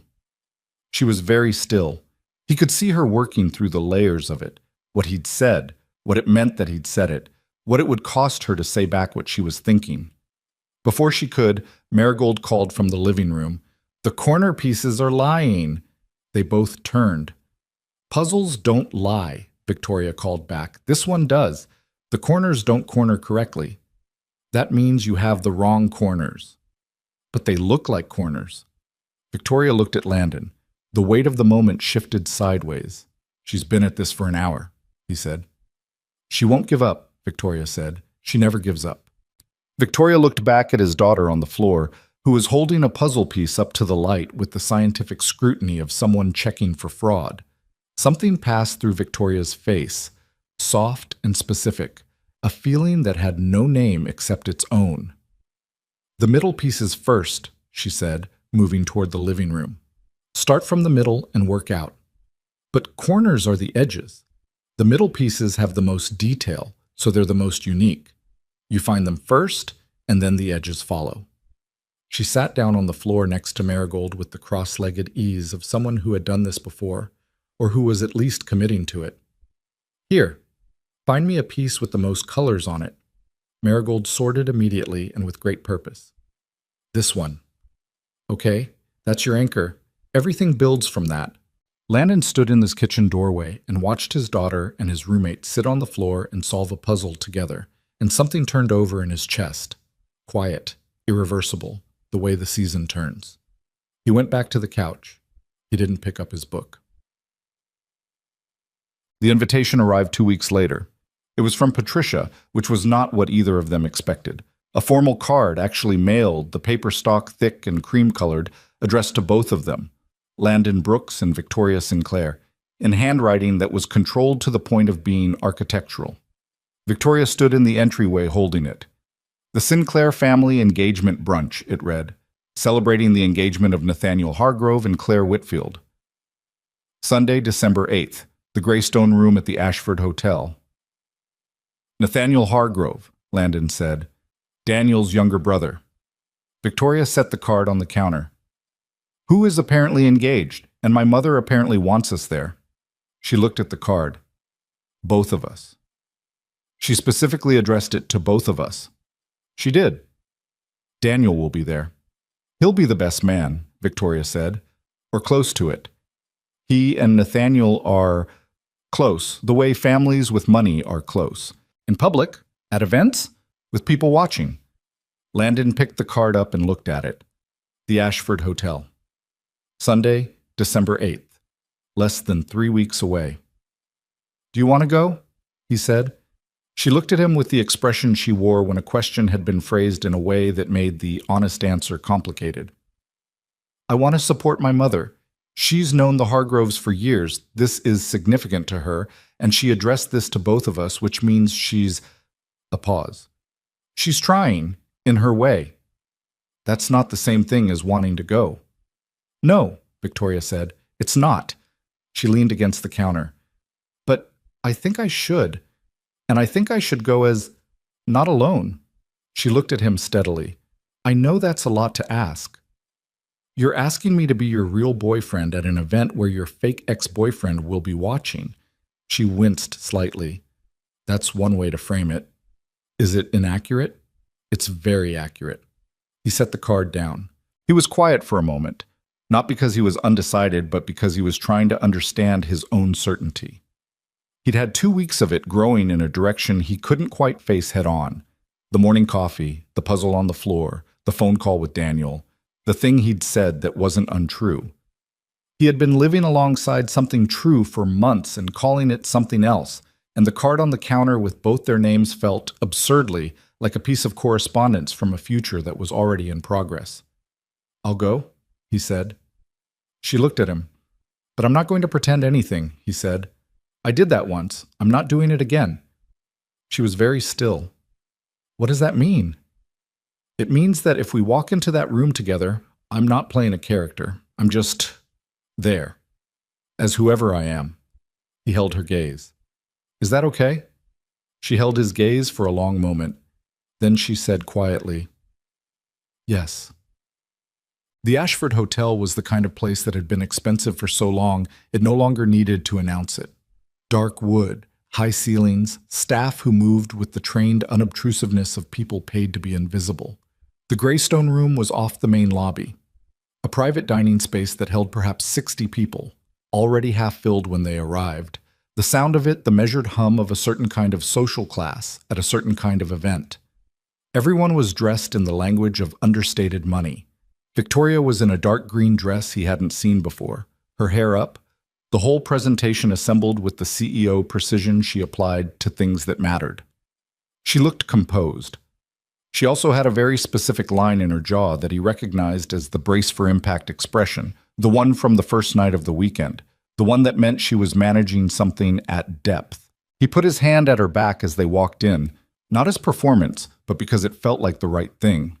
She didn't pull away. She didn't lean into it either. She just carried it the way you carry something that belongs there. Patricia saw them from across the room and came over with the focused speed of a woman who had been watching the door. She was in navy, and she looked, he noticed, at their general configuration before she looked at either of their faces, the quick parental assessment of proximity and posture. Whatever she clocked, it seemed to settle something in her. "You came," she said, and hugged her daughter, which lasted 1 second longer than Patricia's hugs usually lasted based on the weekend sample size. "We came," Victoria said. Patricia looked at Landon. "I'm glad," she said, simply, without the layered architecture of their breakfast conversation. Just glad. "Congratulations to the family," he said. "Nathaniel is very happy. Claire is lovely." She touched Victoria's arm briefly. "Come meet her. I want you to meet her before it fills up." They were steered into the room, and for the next 20 minutes the event was just an event. Introductions, champagne, the general choreography of a family gathering where several subgroups were navigating different histories. Nathaniel was a younger, less constructed version of Daniel, with the same strong jaw but looser around the edges, genuinely warm in a way that felt earned rather than performed. Claire was bright and nervous and clearly head over heels, the kind of person who looked at their fiancé every few minutes to anchor themselves. Robert was there, quiet and pleased, with the energy of a man relieved that something was happening that didn't require him to manage anyone's feelings. And then Daniel was there. Landon felt it before he saw it. The way Victoria's posture shifted beside him, not dramatically, just a millimeter of recalibration. The same adjustment you make when something enters a room that your body registers before your brain catches up. Daniel Hargrove was tall and deliberately assembled, the kind of man who wore a suit like it was a position statement. He was good-looking in the conventional, symmetrical way of someone whose advantages had always been legible. He crossed the room with the ease of a person who had never, in his adult life, been uncertain about whether he belonged somewhere. He saw Victoria first, then he saw Landon. Then he looked at the space between them, and something in his expression reorganized. "Victoria," he said. He kissed her cheek in the European manner, the move of a man reclaiming a vocabulary. "You look extraordinary." "Thank you," she said, even, composed. "Congratulations on Nathaniel. He's over the moon." Daniel's eyes moved to Landon. "And this is—" "Landon," Landon said. He extended his hand. Daniel shook it. The handshake was the kind that measured itself. I believe we spoke on the phone. We did. You were very clear. There was something underneath this, but not hostility exactly, but the specific friction of a man unaccustomed to being clearly told a thing. It seemed like the situation called for it, Landon said. Daniel looked at him for a moment. Then he looked at Victoria. I've been hoping we could talk, at some point, without intermediaries. I don't think we need to, Victoria said.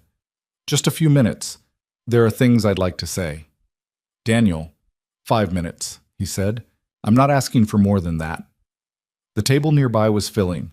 Patricia was watching from across the room with the deliberately casual attention of someone performing not watching. Robert had spotted what was happening and had the look of a man deciding whether his moment had arrived. You can say what you want to say, Victoria said. Right here. Daniel's jaw tightened slightly. He looked at Landon with the specific expression of a man who wanted a private conversation and was being denied one, and was trying to decide how that reflected on him. I made mistakes, he said, still looking at Landon, then back to Victoria. When we were together, I had certain expectations that weren't fair. I understood what you were building, and I didn't make enough room for it. Victoria was quiet. I'm not asking to undo anything, Daniel continued. I just want you to know that I understand it now. What I was. And I'm different. He paused. I think we could have been something that worked. We were something, Victoria said. Her voice was steady. We were something for 3 years and it didn't work. Not because you weren't trying. I believe you were. But because the version of me that fit the life you wanted isn't the version of me that exists. She held his gaze. You would have needed me to be smaller. You wouldn't have meant to. But you would have. Daniel looked at her. Something moved in his expression. Not anger, not the thing Landon had half prepared for, something more complicated. The look of a man who had received honest information and was encountering the specific pain of recognizing it as true. You've thought about this, he said. For 2 years, she said. Yes. He was quiet for a moment. Then he looked at Landon, a longer look, the look of a man doing a real assessment, not the performance of one. You're good for her, he said.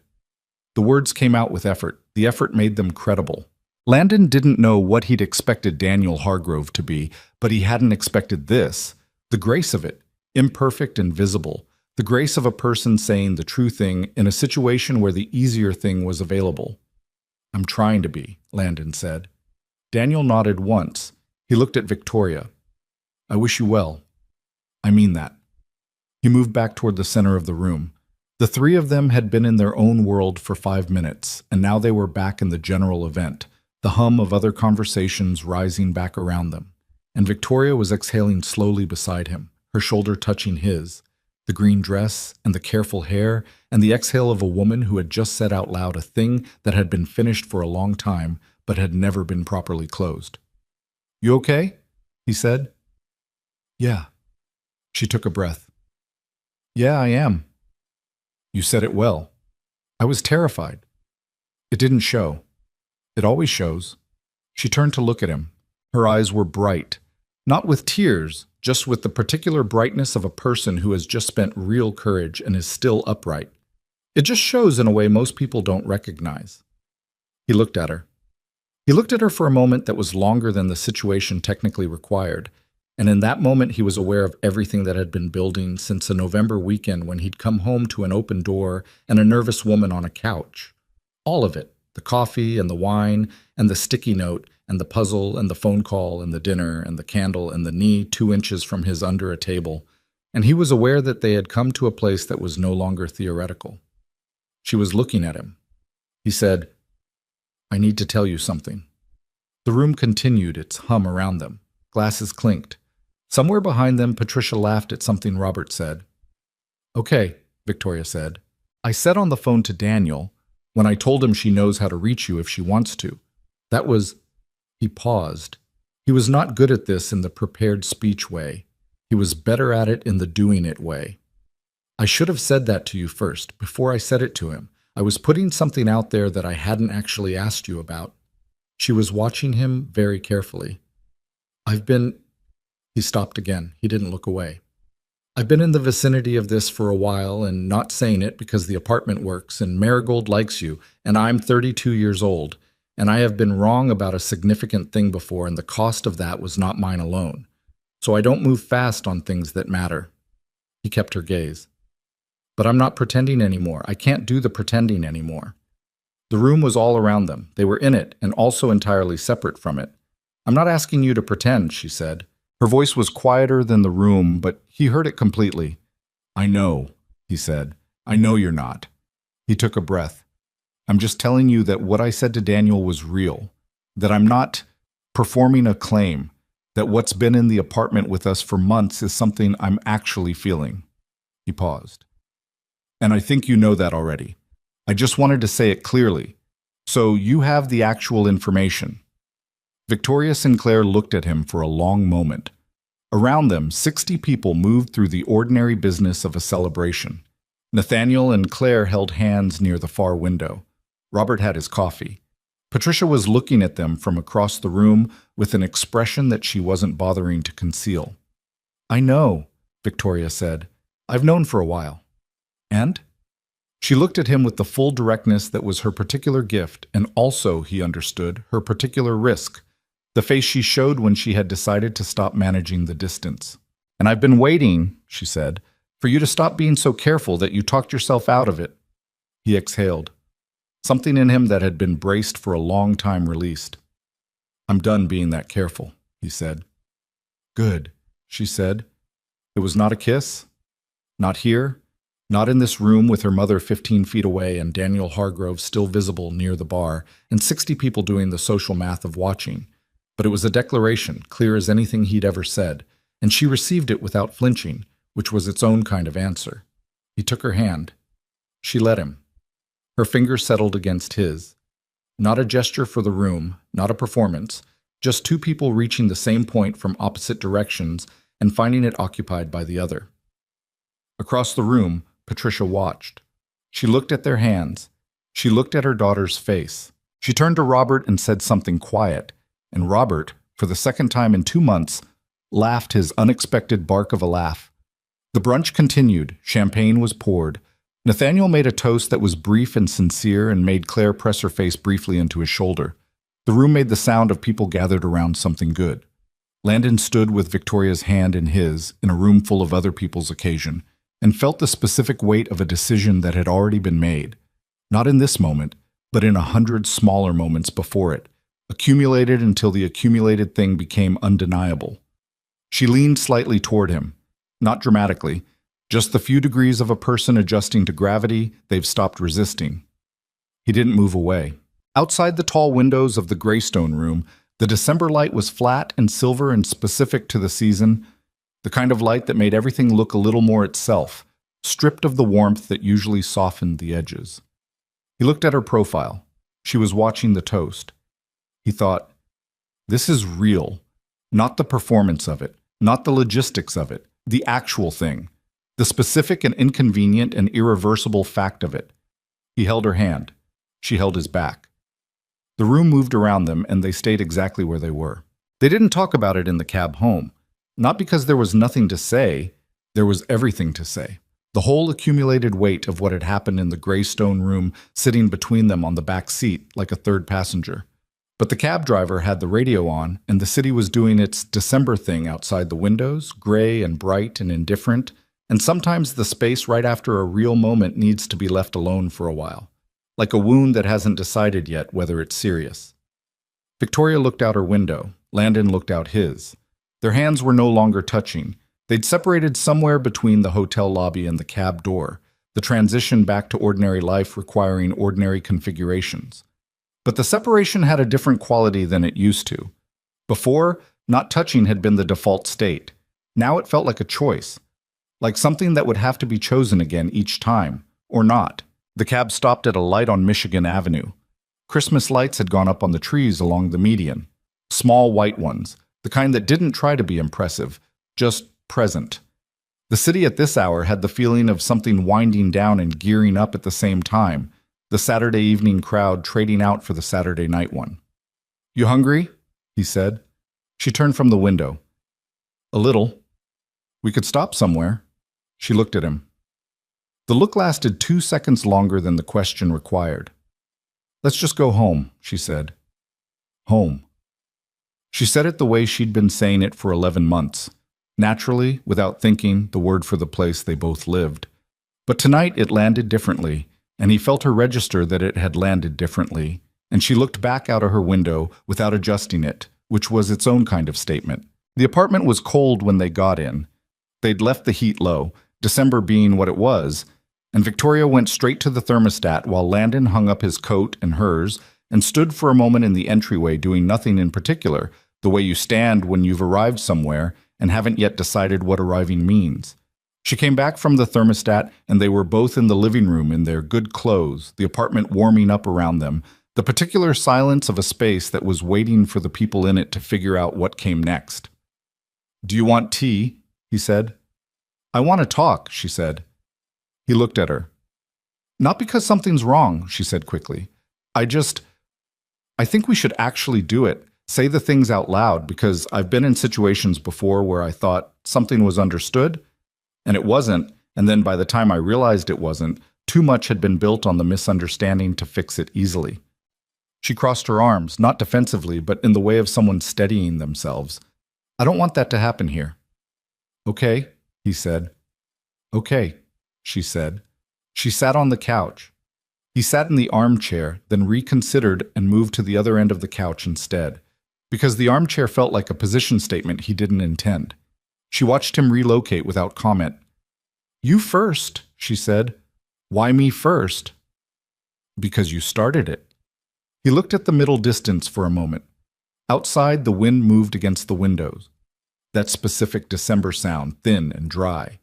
He thought about how to say the thing he'd been not saying, and then he decided that thinking about how to say it was just another form of the careful management he'd told her he was done with. I've been aware of you for a long time, he said, not just as my roommate, as a person I wanted to be near.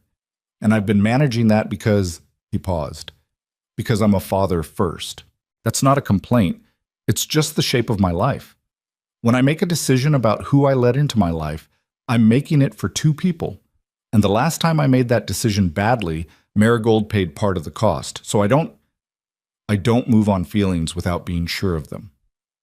Are you sure of them now? She said. I'm sure enough to stop pretending they don't exist, he said, which is different from sure, but it's what I've got. She looked at him steadily. That's honest. I'm trying.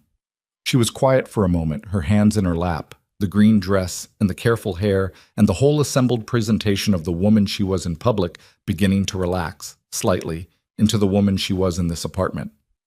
I don't fall easily, she said. I've been told that's a problem. I've been told I hold things at arm's length and call it professionalism. And some of that is true. Some of it is the thing I said at breakfast that first morning, the receipt. When someone praising you always costs you something, you learn to keep your distance from anything that might. Including good things, he said. Especially good things. She looked at her hands, because the cost of losing a good thing is more than the cost of never having it. She looked up. That's a bad calculation. I know it's a bad calculation. I've known it for a while. I just kept running it anyway. What changed? He said. She looked at him. You didn't want anything from me. He waited. You moved in and you paid half the rent, and you made your coffee, and you asked about my day, and you didn't want anything from it. You weren't building towards something. You weren't... She paused, searching for the word. You weren't investing in me because you expected a return. You were just there, because that's who you are. She held his gaze. I didn't know what to do with that for a long time. He was quiet. Then I got used to it, she said. And then I started needing it. And by the time I understood what that meant, I was already... She exhaled. Here, he said, with you making coffee and reading contracts on the couch and leaving plates in the refrigerator and rearranging my entire approach to board presentations. A pause. Falling for you wasn't dramatic. It was just gradual and then complete. Like I turned around one day and there it was. The apartment was warm now. The heater had done its job. The December night pressed against the windows, and the lamp in the corner cast the specific low light that this room had in the evenings. And Landon looked at this woman who had just taken herself apart with the precision she applied to quarterly projections and said the true thing with the same clarity she used for difficult boardrooms. He moved down the couch. Not all the way, just enough. "I need you to know something about Marigold," he said. She turned to face him. "She already—" He stopped. He wasn't sure how to do this without it being too much or too little. "She already talks about you. In the matter-of-fact way she talks about things that are simply part of her life. She told my mother that you know about puzzles and that you smell like the good shampoo." He held Victoria's gaze. "She doesn't make those decisions consciously. She just includes you. And I need you to know that because it means this isn't just about us, whatever we're deciding here." Victoria was very still. "I'm not telling you that to pressure you," he said. "I'm telling you so you have the full information, the way you said, so there are no misunderstandings built on." She looked at him for a long moment, and he watched something move through her expression that was not the composed CEO and not the woman braced for family impact. Something younger and less defended, something that looked like being genuinely reached. "I know," she said softly. "I know what it means. I wouldn't be here if I didn't understand what it meant." "Okay," he said. "I want it," she said. "All of it. The complicated shape of it." A beat. "I want Marigold to be part of whatever this is. I'm not afraid of that. I'm afraid of doing it badly, of not knowing how, but not of it." "You're already doing it," he said. "The puzzle, the middle pieces." She looked at him. "You figured it out without being told," he said. "You didn't need instructions. You just sat down on the floor and solved it with her." He paused. "That's not nothing." She was quiet for a moment. Then she said, "She named that frog so well." He laughed. Genuinely, the tension of the last hour releasing into it. She smiled, and it was the smile that changed her whole face, the one that happened without management. "Gerald was a good frog," he said. "Gerald was a great frog," she said, "and she drew him in purple, which is actually the right call." "She'll be very gratified to hear that from you." They looked at each other. The room was warm and the light was low, and outside the city was being the city, going on at its own pace with its own indifference. He reached across the distance between them and took her hand. She looked down at it, then up at him, and then she leaned forward and kissed him. Not dramatically, not with the weight of the whole preceding narrative pressed into it, but simply the way you do something you've been heading toward long enough that when it arrives it feels less like a beginning than a recognition. He kissed her back. She put her free hand against the side of his face in a gesture that was entirely unplanned and entirely herself, and for a moment they were just two people in a warm apartment in December doing the thing they should have done a while ago. When they pulled back, she was looking at him with an expression that was open in a way she rarely allowed. Not the composed face, not the managed face, just her face. "Okay," she said. "Okay," he said. She leaned into his shoulder. He let her. The lamp in the corner kept its light. The December wind kept its sound. Gerald's six-legged portrait looked down from the refrigerator in the kitchen. They sat there for a while and let the new thing settle into its own shape. The weeks that followed were ordinary in all the ways that mattered, and extraordinary in the one way that did. Nothing announced itself. There was no single moment of declaration, no scene that marked the transition from what they'd been to what they were now. Just the same apartment, the same rhythms, the same coffee, and the same mornings, except that the distance had changed. The careful management was gone. In its place was something less defended and considerably more complicated, in the way that real things are more complicated than the things you build to keep real things out. They were bad at certain parts of it, which was correct. Victoria had a reflex, honed over years, of pulling back when she felt she'd shown too much.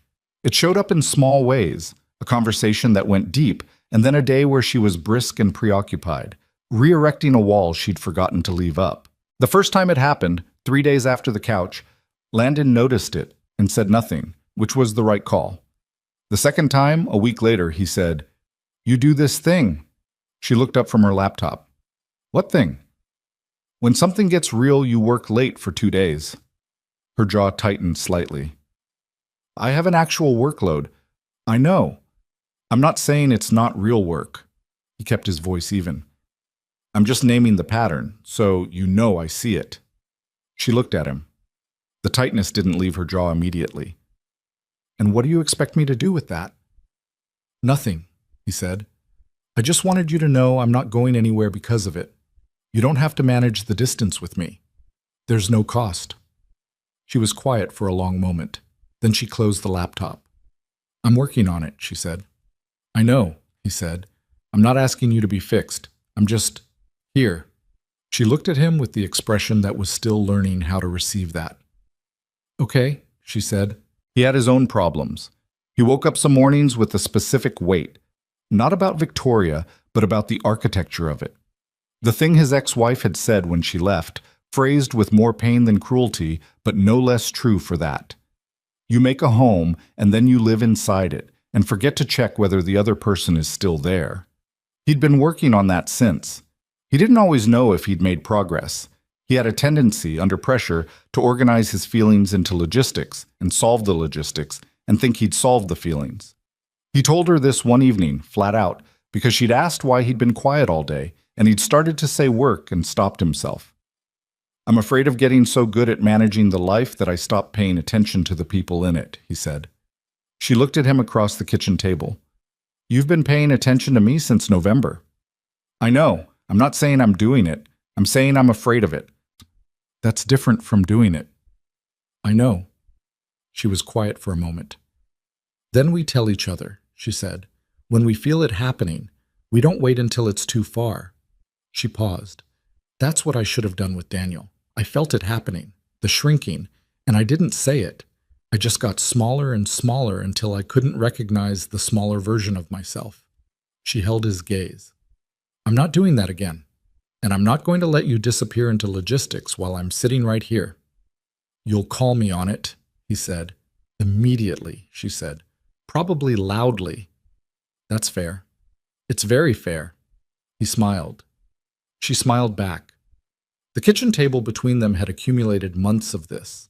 The real conversations, the honest ones, the ones that said the difficult thing because the difficult thing was better than the alternative. Marigold found out on a Thursday. Not through a conversation. There was no conversation because neither of them had figured out exactly how to have the conversation, and they'd been putting it off in the way you put off a thing that seems to require more preparation than it turns out to.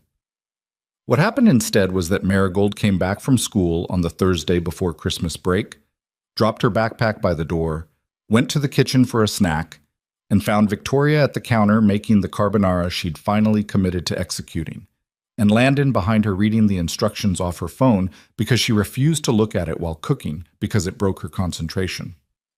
A little more, he said. It says to keep pulling the pan. I am pulling the pan. You're moving the pan. Pulling is different. That makes no sense. The pasta needs to... You're not the one cooking. I'm reading the instructions. Marigold stood in the kitchen doorway watching this exchange. She looked at Victoria. She looked at her father. She looked at Victoria again.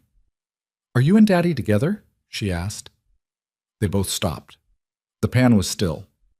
The carbonara simmered with the indifference of food being cooked in the middle of a different kind of scene.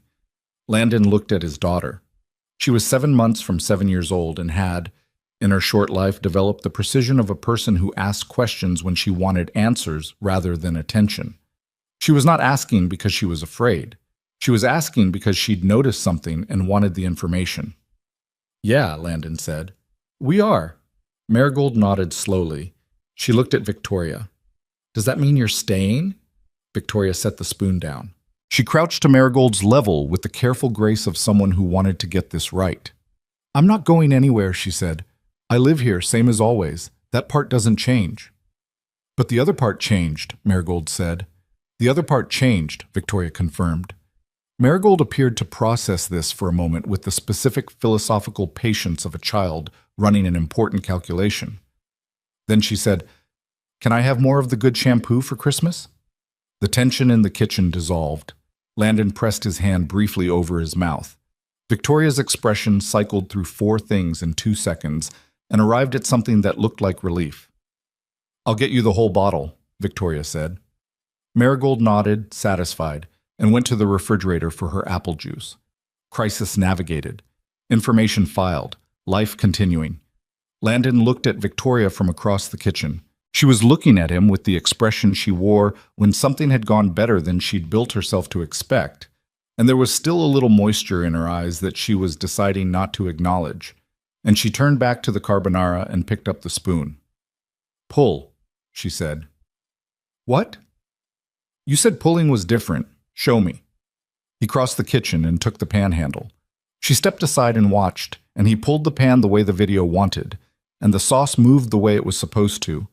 And from the living room came the sound of Marigold turning on a cartoon at maximum volume, and the apartment was full, in the specific way of homes that contain multiple people who have chosen each other. The carbonara was, by consensus, excellent. Christmas came and went in the shape of the life they were building, which meant it was imperfect and specific, and theirs. Marigold spent Christmas Eve at his mother's and Christmas morning at the apartment, which had been his tradition since the first year after Tara left. Wake up at home, presents, breakfast, then out to the family. This year, Victoria was in the home part, which Marigold treated as a natural extension of existing facts rather than a development requiring adjustment. She had her gifts, including the shampoo, which she opened with reverence, and Victoria had gotten her a box of specialty-colored pencils in 72 colors with a small art book, which Marigold regarded with the silence of someone confronted with something genuinely significant. "There's a burnt sienna," Marigold said, examining the label. "I know," Victoria said. "I thought you could use it for Gerald. Purple for the body, but burnt sienna for the details." Marigold looked at her. "That's actually good," she said. The professional respect in the voice of a 6-year-old was objectively funny, and Landon watched Victoria receive it with the straight face of someone who understood that this was the only review that mattered today. His mother came for dinner in the evening. She walked in and registered Victoria's presence in the apartment with the satisfaction of someone whose theory had been proven correct. And she sat down and talked to Victoria for 45 minutes about things Landon couldn't fully follow from the kitchen where he was managing the bird. And when he came in to check on them, they were in the middle of a conversation about what it had been like to run a business in the early years, his mother having done it herself. And Victoria was leaning forward in the way she leaned when she was getting real information from a real source. His mother caught his eye over Victoria's shoulder and did nothing visible.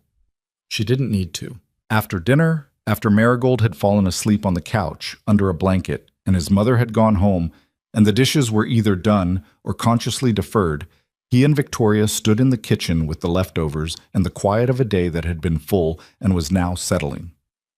"Your mother approves," Victoria said. "My mother approved 3 months ago." "She told me." A pause. "She said she could tell by the way your shoulders sit differently when I'm in the room." He looked at her. "She said that." Verbatim. Victoria was watching him with a small private pleasure. "Apparently you carry your shoulders higher when you're comfortable somewhere. She's been monitoring your shoulders for 32 years and considers herself an authority." He looked at the ceiling briefly. "That's extremely useful information," Victoria said. "You're going to use that against me." "I'm going to use it to understand you better." She set the container she was holding in the refrigerator and turned to face him. "Which is not the same thing." "Mostly." He crossed the kitchen and kissed her, which required no examination or decision, just the doing of the thing that had become natural. She kissed him back with the ease of someone who had stopped negotiating with themselves about it. "Merry Christmas," he said. "Merry Christmas," she said. Behind them, from the living room, Marigold said in the slightly blurred voice of someone half asleep, "You're kissing." "We are," Landon said, without turning. A pause. "That's weird," she said. "You'll get used to it," he said. Silence, then definitively, "Okay." She was asleep again in 4 minutes. They could tell by the breathing.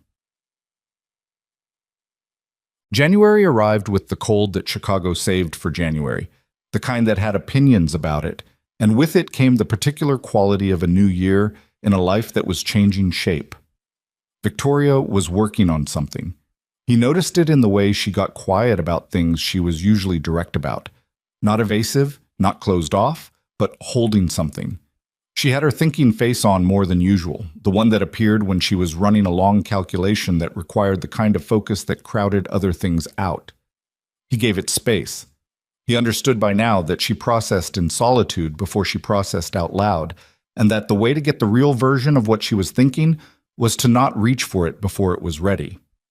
On a Tuesday night in the middle of January, she came home later than usual and poured herself a glass of water and stood at the counter, and he was at the kitchen table and she said, "I want to talk to you about something."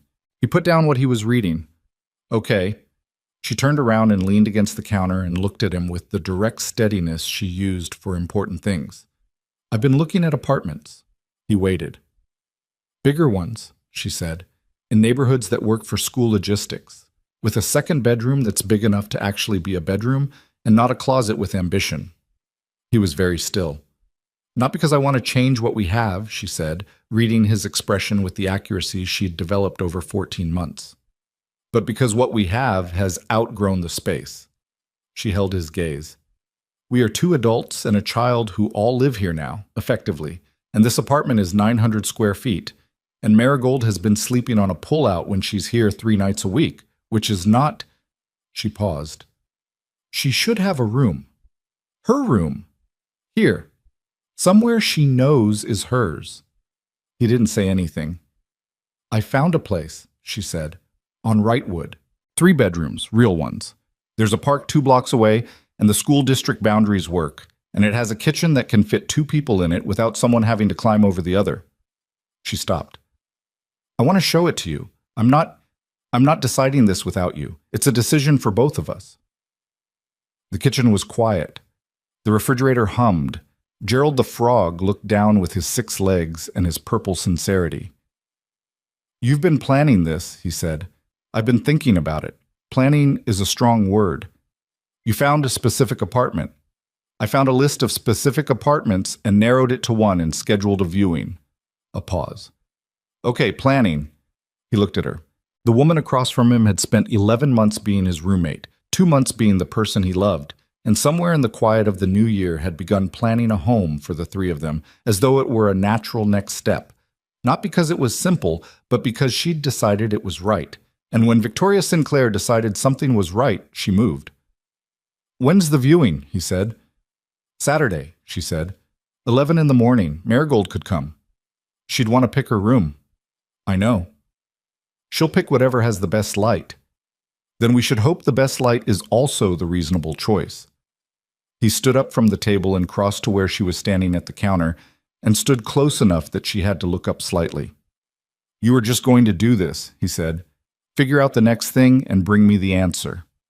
"I was going to bring you the question," she said. "The apartment is a question, not an answer. A very specific question." "I work in specifics." She held his gaze. "Is the question too much?" He looked at her, at the face that had learned over months to stay visible when it wanted to retreat, at the woman who had started planning a life with a single father and his daughter with the same careful intensity she brought to Q4 projections, because that was who she was, not impulsive, not dramatic, but decided. Quietly, completely decided. "No," he said, "it's not too much." She exhaled, one small release of held breath. "Saturday at 11, he said. "We'll bring Marigold." She nodded. Something in her eyes was bright with the things she didn't entirely permit herself to show, and she looked down briefly and then back up, and she was composed again, or close enough. "I made an offer condition on your approval," she said, "in case you want to negotiate the terms." "Of course you did." "I had leverage and a timeline." "You're impossible," he said, without heat. "You knew that when you answered the ad," she said. He had. He'd known it the moment she opened the door in a blazer and bare feet and looked at his references for 30 seconds and said, "When can you move in?" He'd known something was specific about this woman, this apartment, this arrangement, and he'd moved in and waited to understand what the specificity meant. And now he was standing in a kitchen on a January night looking at the person who had spent months quietly building the architecture of something permanent. He kissed her. She leaned into it. The apartment held its breath around them. Outside, Chicago in January was being entirely itself, relentless and cold and indifferent to the people inside it deciding their futures. The wind off the lake did its work. The city moved at its own pace. In here, the future was taking shape in small, deliberate increments. A Saturday viewing, a room with good light, a purple frog on a refrigerator. A little girl who had accepted the changing shape of her family with the practical grace of someone who had always known that some families were shaped differently, and that different shapes could still hold everything that mattered. Landon Brooks stood in his kitchen in the life he had rebuilt from what remained, and felt the rebuilt thing become something new. Not a recovery, not a return, but a different country entirely. One he hadn't planned for and was finding, against every careful instinct he possessed, that he didn't want to leave. He put his arm around her. She stayed where she was. That was enough. For tonight, that was everything. I notice this is a request for part 5, the final part, based on the outline, but the prompt says part 2. I'll treat this as the final part, part 5. Since parts 1 to 4 are already complete, and write it at 6,000 to 6,500 words as requested. The apartment on Wrightwood was on the 3rd floor of a gray stone building that had been standing since 1923 and looked like it knew it. The hallway smelled like old wood and someone's cooking from a lower floor, and the elevator was the slow, deliberate kind that made you aware of exactly how many floors you were ascending. Marigold rode it with her hands pressed flat against the walls, monitoring the vibration. "It's thinking," she said.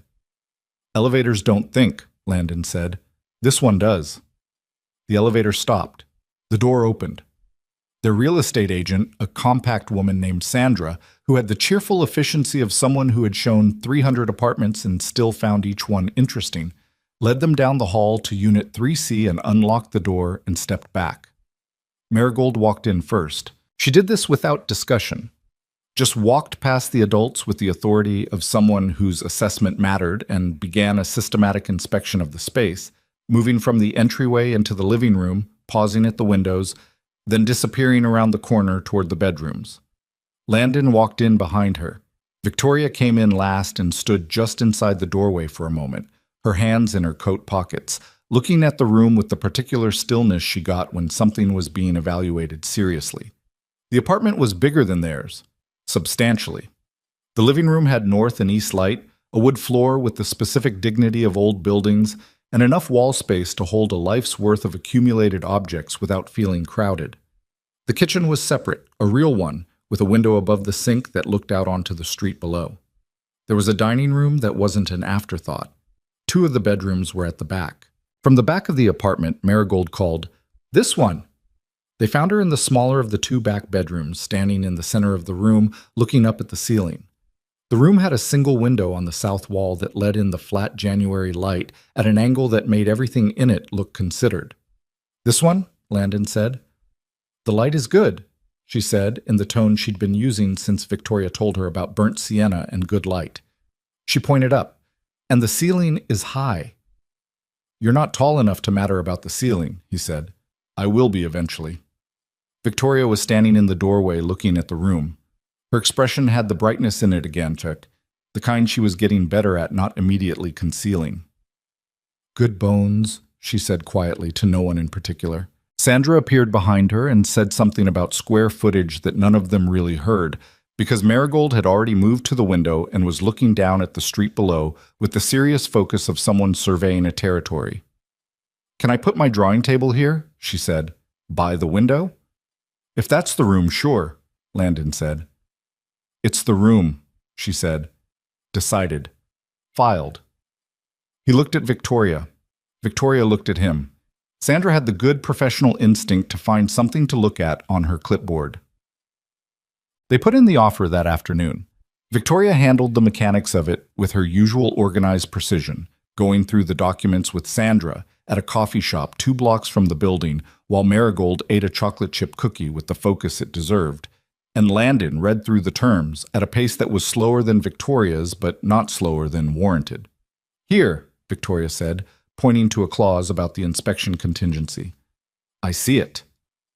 The window is 30 days. I want to push to 21. "Why?" Because 30 days is too much time for a competing offer to come in, and the inspection on a building this age will come back with cosmetic items regardless, so the extra 9 days are exposure without return. He looked at her. You've done this before. I bought my company's office space 3 years ago. She circled the number. I know what I'm doing.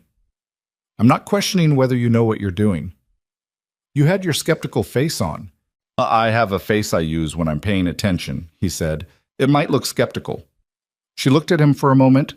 Then she made the note about the contingency window and moved to the next page. He watched her work and thought about the Saturday morning on the couch a month ago. The conversation that had become the first real one. The one where she'd said gradual and then complete. And thought about how little she resembled the person he'd been afraid she might be, which was the person she showed to rooms full of people who needed to believe she was certain of everything. He was getting to know the other version, the one who burned the first batch of carbonara and ate it anyway and didn't mention it for 4 days. The one who left her half-finished tea on every flat surface in the apartment and then looked mildly surprised when she found them there. The one who cried once at a documentary about a dog and immediately changed the subject to infrastructure policy when she noticed him noticing. The one who, when Marigold had a bad dream on a Wednesday night and wandered into the hallway at 2 a.m, had been the first one to hear her and had gone and sat with her on the pullout until she fell back asleep, not waking Landon because she'd decided he needed the sleep and she was handling it, which he'd found out about the next morning from Marigold, not from Victoria. He was learning the shape of her.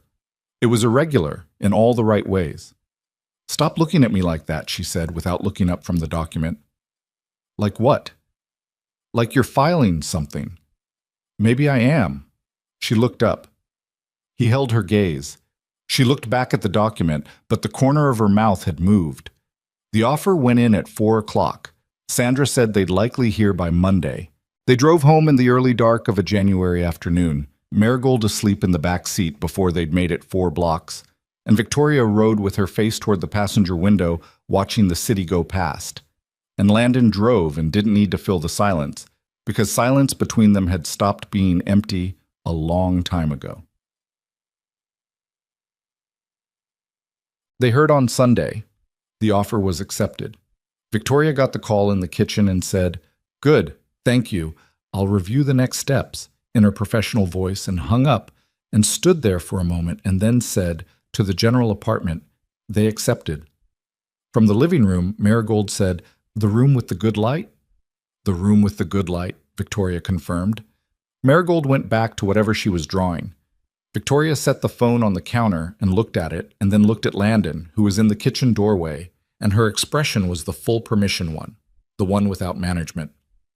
"Okay," she said. "Okay," he said.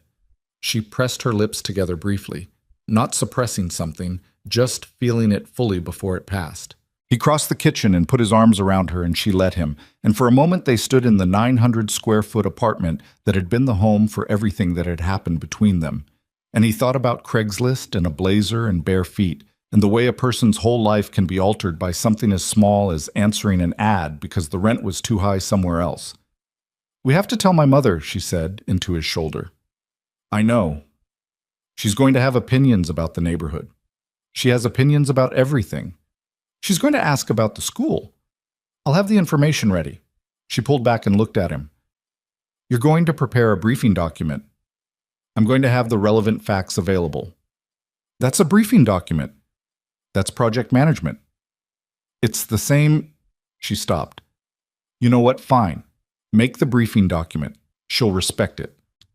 He kissed her on the forehead because it was the right distance for the moment, and she let it land.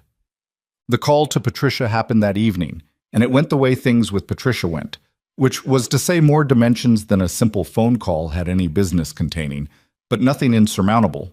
Victoria called from the couch with the phone on speaker, which had become the default for family calls.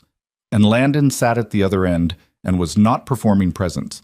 He was simply present, which was a distinction that had taken him a while to understand, but that he understood now completely. Patricia picked up on the second ring. "Victoria." "Hi, Mom." "You sound different." A beat. "Something happened." "Something happened. We're moving." Silence. Not the hostile kind. the processing kind. Together, Patricia said. Together. You and Landon. And Marigold, Victoria said. 3 bedrooms, Wrightwood, near the park. Another pause. Is this certain? This isn't... It's certain, Mom. The offer was accepted today. Landon watched Victoria's face during the silence that followed, the way she held the phone slightly away from her body, the way her jaw was set with the readiness for impact that he still saw sometimes when she braced for her mother. He reached over and put his hand on her knee, not saying anything. She looked at it. Then she looked at him. That's a serious step, Patricia said finally. I know. Does he understand what you need? The kind of... Mom, I'm asking a real question. I know you are. Victoria's voice was even. And the answer is yes, he does, in a way I didn't think someone would. She paused. He pays attention. That's what I needed. And I didn't know how to say it, but that's it. He pays attention without me having to ask. Silence. Your father will want to visit, Patricia said. Good. Come in the spring when we're settled. I'll want to see the room. We can video call before then. That's not the same. No, it's not. Victoria's voice softened by a degree. Come in the spring, Mom. We'll have space for you. A long pause. Then Patricia said, He makes you happy. It was not phrased as a question. It was the statement of a woman who had been watching something from a distance and had arrived at a conclusion. Yes, Victoria said. Good. A short exhale. That's what matters. I don't always lead with that. I know I don't always lead with that. Another pause, the kind that had the weight of a long history behind it. But it's what matters. Victoria's expression went briefly to something Landon didn't try to name, something between relief and grief and gratitude, the complicated territory of being finally understood by someone whose understanding you had stopped expecting. I know, Mom, she said. We'll come in April, Patricia said. April's good. After the call ended, Victoria set the phone on the cushion and sat for a moment with the particular quiet of someone surfacing from deep water. She's trying, Landon said. She is. Victoria leaned back into the couch. She's been trying since the breakfast. In her way. A pause. I've been trying to let her. That's hard. It is. She turned her head toward him. But it's better than the alternative, which is what I had for a long time. She shifted, moving closer, settling her shoulder against his. April's a long time away. 4 months? She'll probably call 6 times before then. That's manageable. She'll have opinions about the kitchen. The kitchen is good. The kitchen is fine. She'll want to talk about cabinets. We can discuss cabinets. Victoria looked at him. You realize you're agreeing to have a relationship with my mother. I had a relationship with your mother starting the moment she found my jacket on the hook. That's fair. She was quiet for a moment. She told me in December. She texted me. She doesn't do well saying these things out loud. She said she was glad I had someone who looked at me the way you do. Victoria paused. I asked her what way that was. She said like I was already the answer to the question, before she'd even finished asking it. The apartment was quiet. The winter dark was complete outside. Somewhere down the block, a car alarm cycled through its repertoire and stopped. He looked at her. She looked at him. The lamp in the corner did what it always did. She's right, he said. Victoria's chin dropped slightly. A breath out. Don't, she said. But she was almost smiling. I'm not performing anything, he said. I'm just agreeing with your mother. She pressed her face briefly against his shoulder, which was a gesture she still did with a slight surprise at herself, as if each time she allowed it, she was mildly astonished that she'd chosen to. He put his arm around her. From down the hall, in the direction of the pullout that would, in 4 months, be replaced by a room with good southern light, Marigold's small sleeping sounds were the particular soundtrack of a child who had decided, with characteristic finality, that things were fine. February moved into March with the logic of Chicago seasons, which is to say badly. 2 warm days followed by a week of something that couldn't decide between snow and rain and settled on both simultaneously. The move was scheduled for the third Saturday in March, when the inspection had cleared and the paperwork had concluded its long bureaucratic journey and the keys were no longer hypothetical. In the weeks before, the apartment on Logan Square took on the particular atmosphere of a place being gently dismantled, boxes appearing in corners, the walls beginning to show the shadows of things that had been on them for over a year. It should have felt like loss.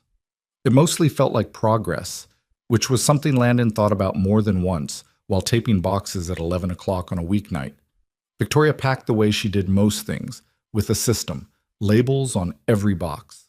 A spreadsheet, which she claimed was not a spreadsheet but was definitely a spreadsheet, tracking the contents of each container and its destination room.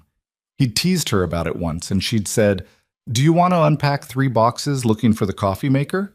And he'd said no, and she'd said, "Then the spreadsheet stays." And he'd decided this was correct. He packed his own things with less architecture and more sentiment. The drawer that had been Marigold since she started staying over. The shelf where his good books lived spine out. The hook by the door where his jacket had been hanging when Patricia walked in and changed everything.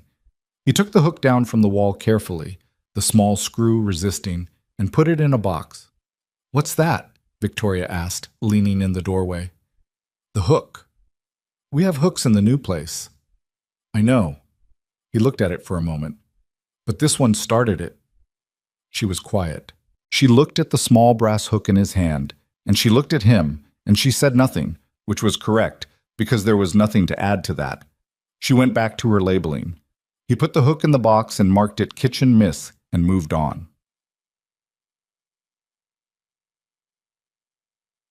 Moving day arrived with actual sun, which felt like something Chicago offered rarely and without obligation.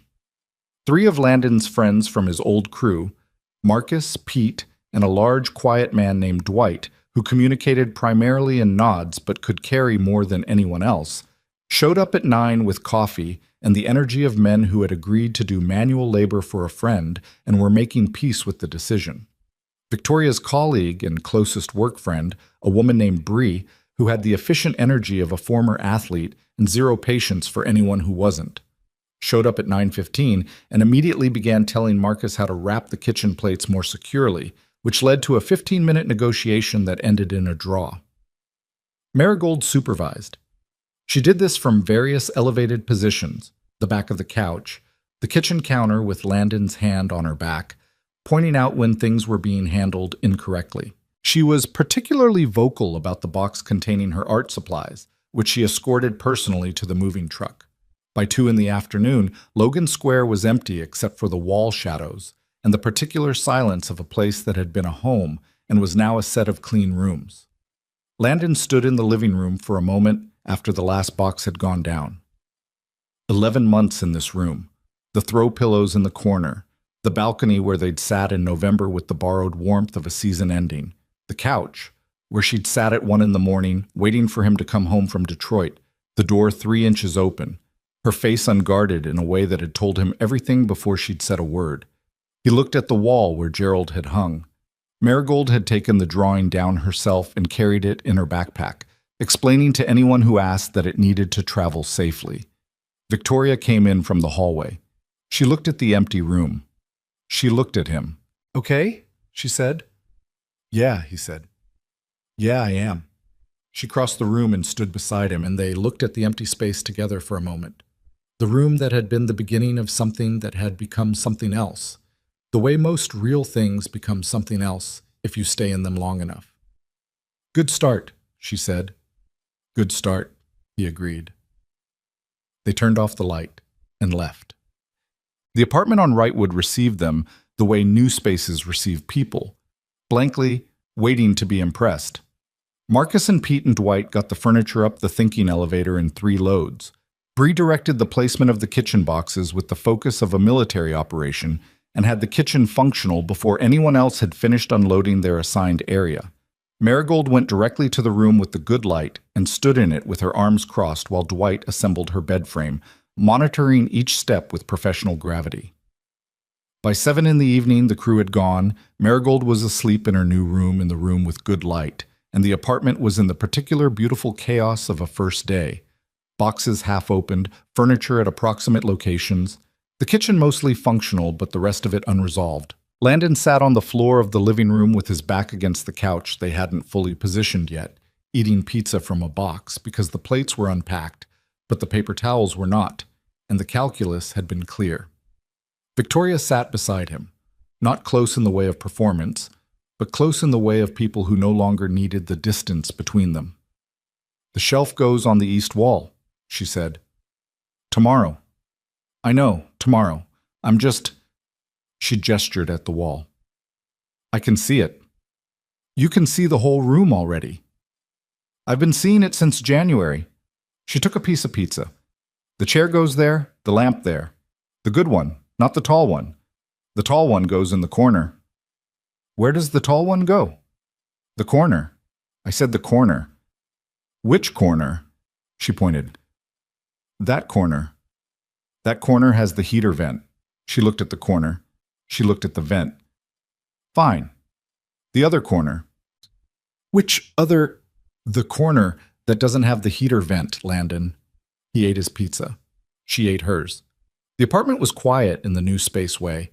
Different acoustics, different sounds from the street, the particular audio signature of a building, learning 2 new residents and 1 small girl who was already deeply asleep with her art supplies arranged on the floor beside her bed, like an honor guard.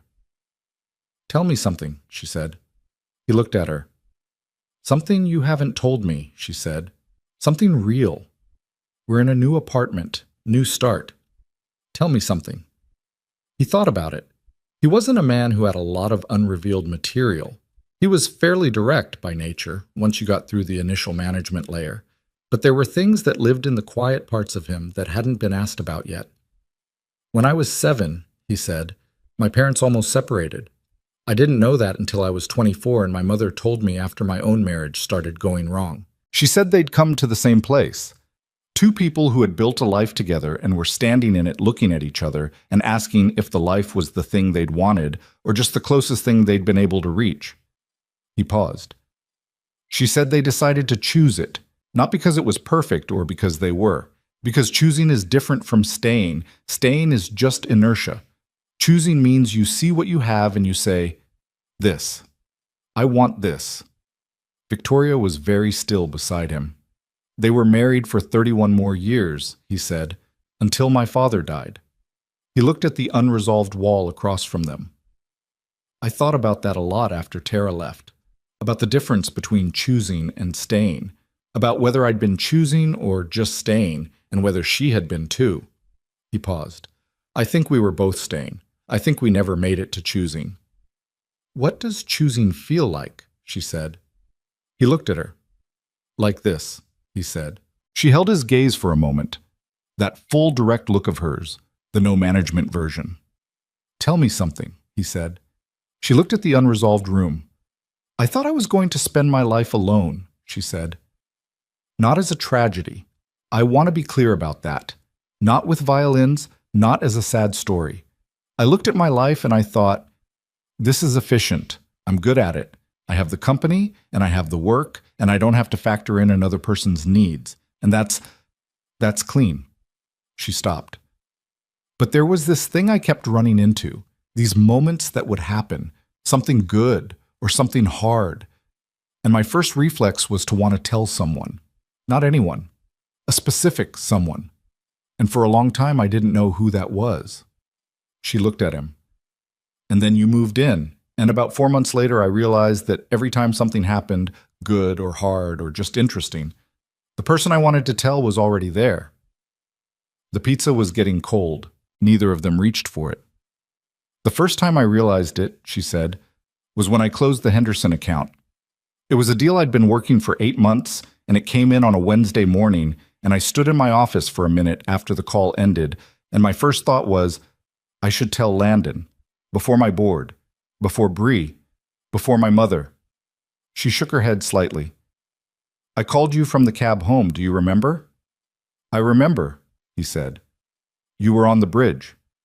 "I was on the bridge and it was cold, and I called you just to say it happened. You said that's the one you've been working since July. And I said yes, and you said good. You deserve that one. And that was it. That was the whole call. She paused. And I felt better after it than I felt after anyone's congratulations. He put his arm around her. She leaned into it without the small surprise at herself she used to have. She'd been doing this for 2 months now, and the muscle memory was forming, the specific posture of a person who has stopped negotiating with themselves about belonging somewhere. We're going to be okay, she said. I don't say that as it's not a promise I can actually make, because I don't know what's coming. I feel it. I feel it too, he said. We're going to fight about the furniture placement. Already started. And the coffee maker situation. What's wrong with my coffee maker? It's enormous. It takes up 1/3 of the counter. It makes excellent coffee. It makes more coffee than 2 people can drink. Marigold will start drinking coffee. She's 6. She's going to be 7 in April. I think we should start preparing. Victoria turned and looked at him with the expression she used when she was deciding whether to be exasperated or amused, and the outcome was genuinely unclear. You're not going to give our 6-year-old coffee. Almost 7. Landon. I'm joking. He paused. Mostly. She pressed her face against the side of his head briefly in a gesture that was somewhere between affection and resignation, which was a fair description of what it was like to be in love with a man who held the coffee maker question this sincerely. The apartment settled around them. The heat came on with the sound of the old building adjusting to the cold outside. Down the hall, Marigold slept with the complete abandon of a child who had accepted her circumstances and found them satisfactory. Gerald's drawing was somewhere in a box. They'd find it tomorrow, and he'd go up on the wall of the room with the good light, and he'd watch over the colored pencils with his 6 legs and his purple sincerity. Outside, on Wrightwood, the March night was doing what March nights in Chicago do. Neither winter nor spring, but something honest in between, the season making no promises, just continuing. The city had no opinion about what was happening on the 3rd floor of the old Greystone. It had its own business, as always. But in here, in the warm and unresolved rooms of a new beginning, 2 people were sitting on the floor eating cold pizza and telling each other true things. It was not a grand scene. It was not the version of love that announces itself. It was the quieter kind, the kind that builds itself from small decisions and repeated choices and the accumulation of mornings, the kind that is less about what you feel in the heights and more about who you are in the ordinary hours. Landon Brooks, at 32, had been a husband and a father and a man rebuilding. He had been careful for long enough that careful had become a posture, a default, a way of holding himself that had started to calcify. And then a door had been 3 inches open on a November night, and a woman had been sitting on a couch she'd rearranged, and everything had moved. Not dramatically, not all at once, but in the way of real things, slowly and then completely.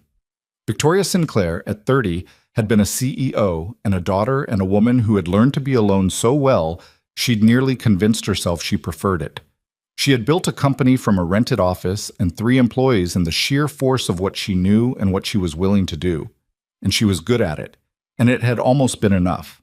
And then a man had answered an ad because his rent was too high somewhere else.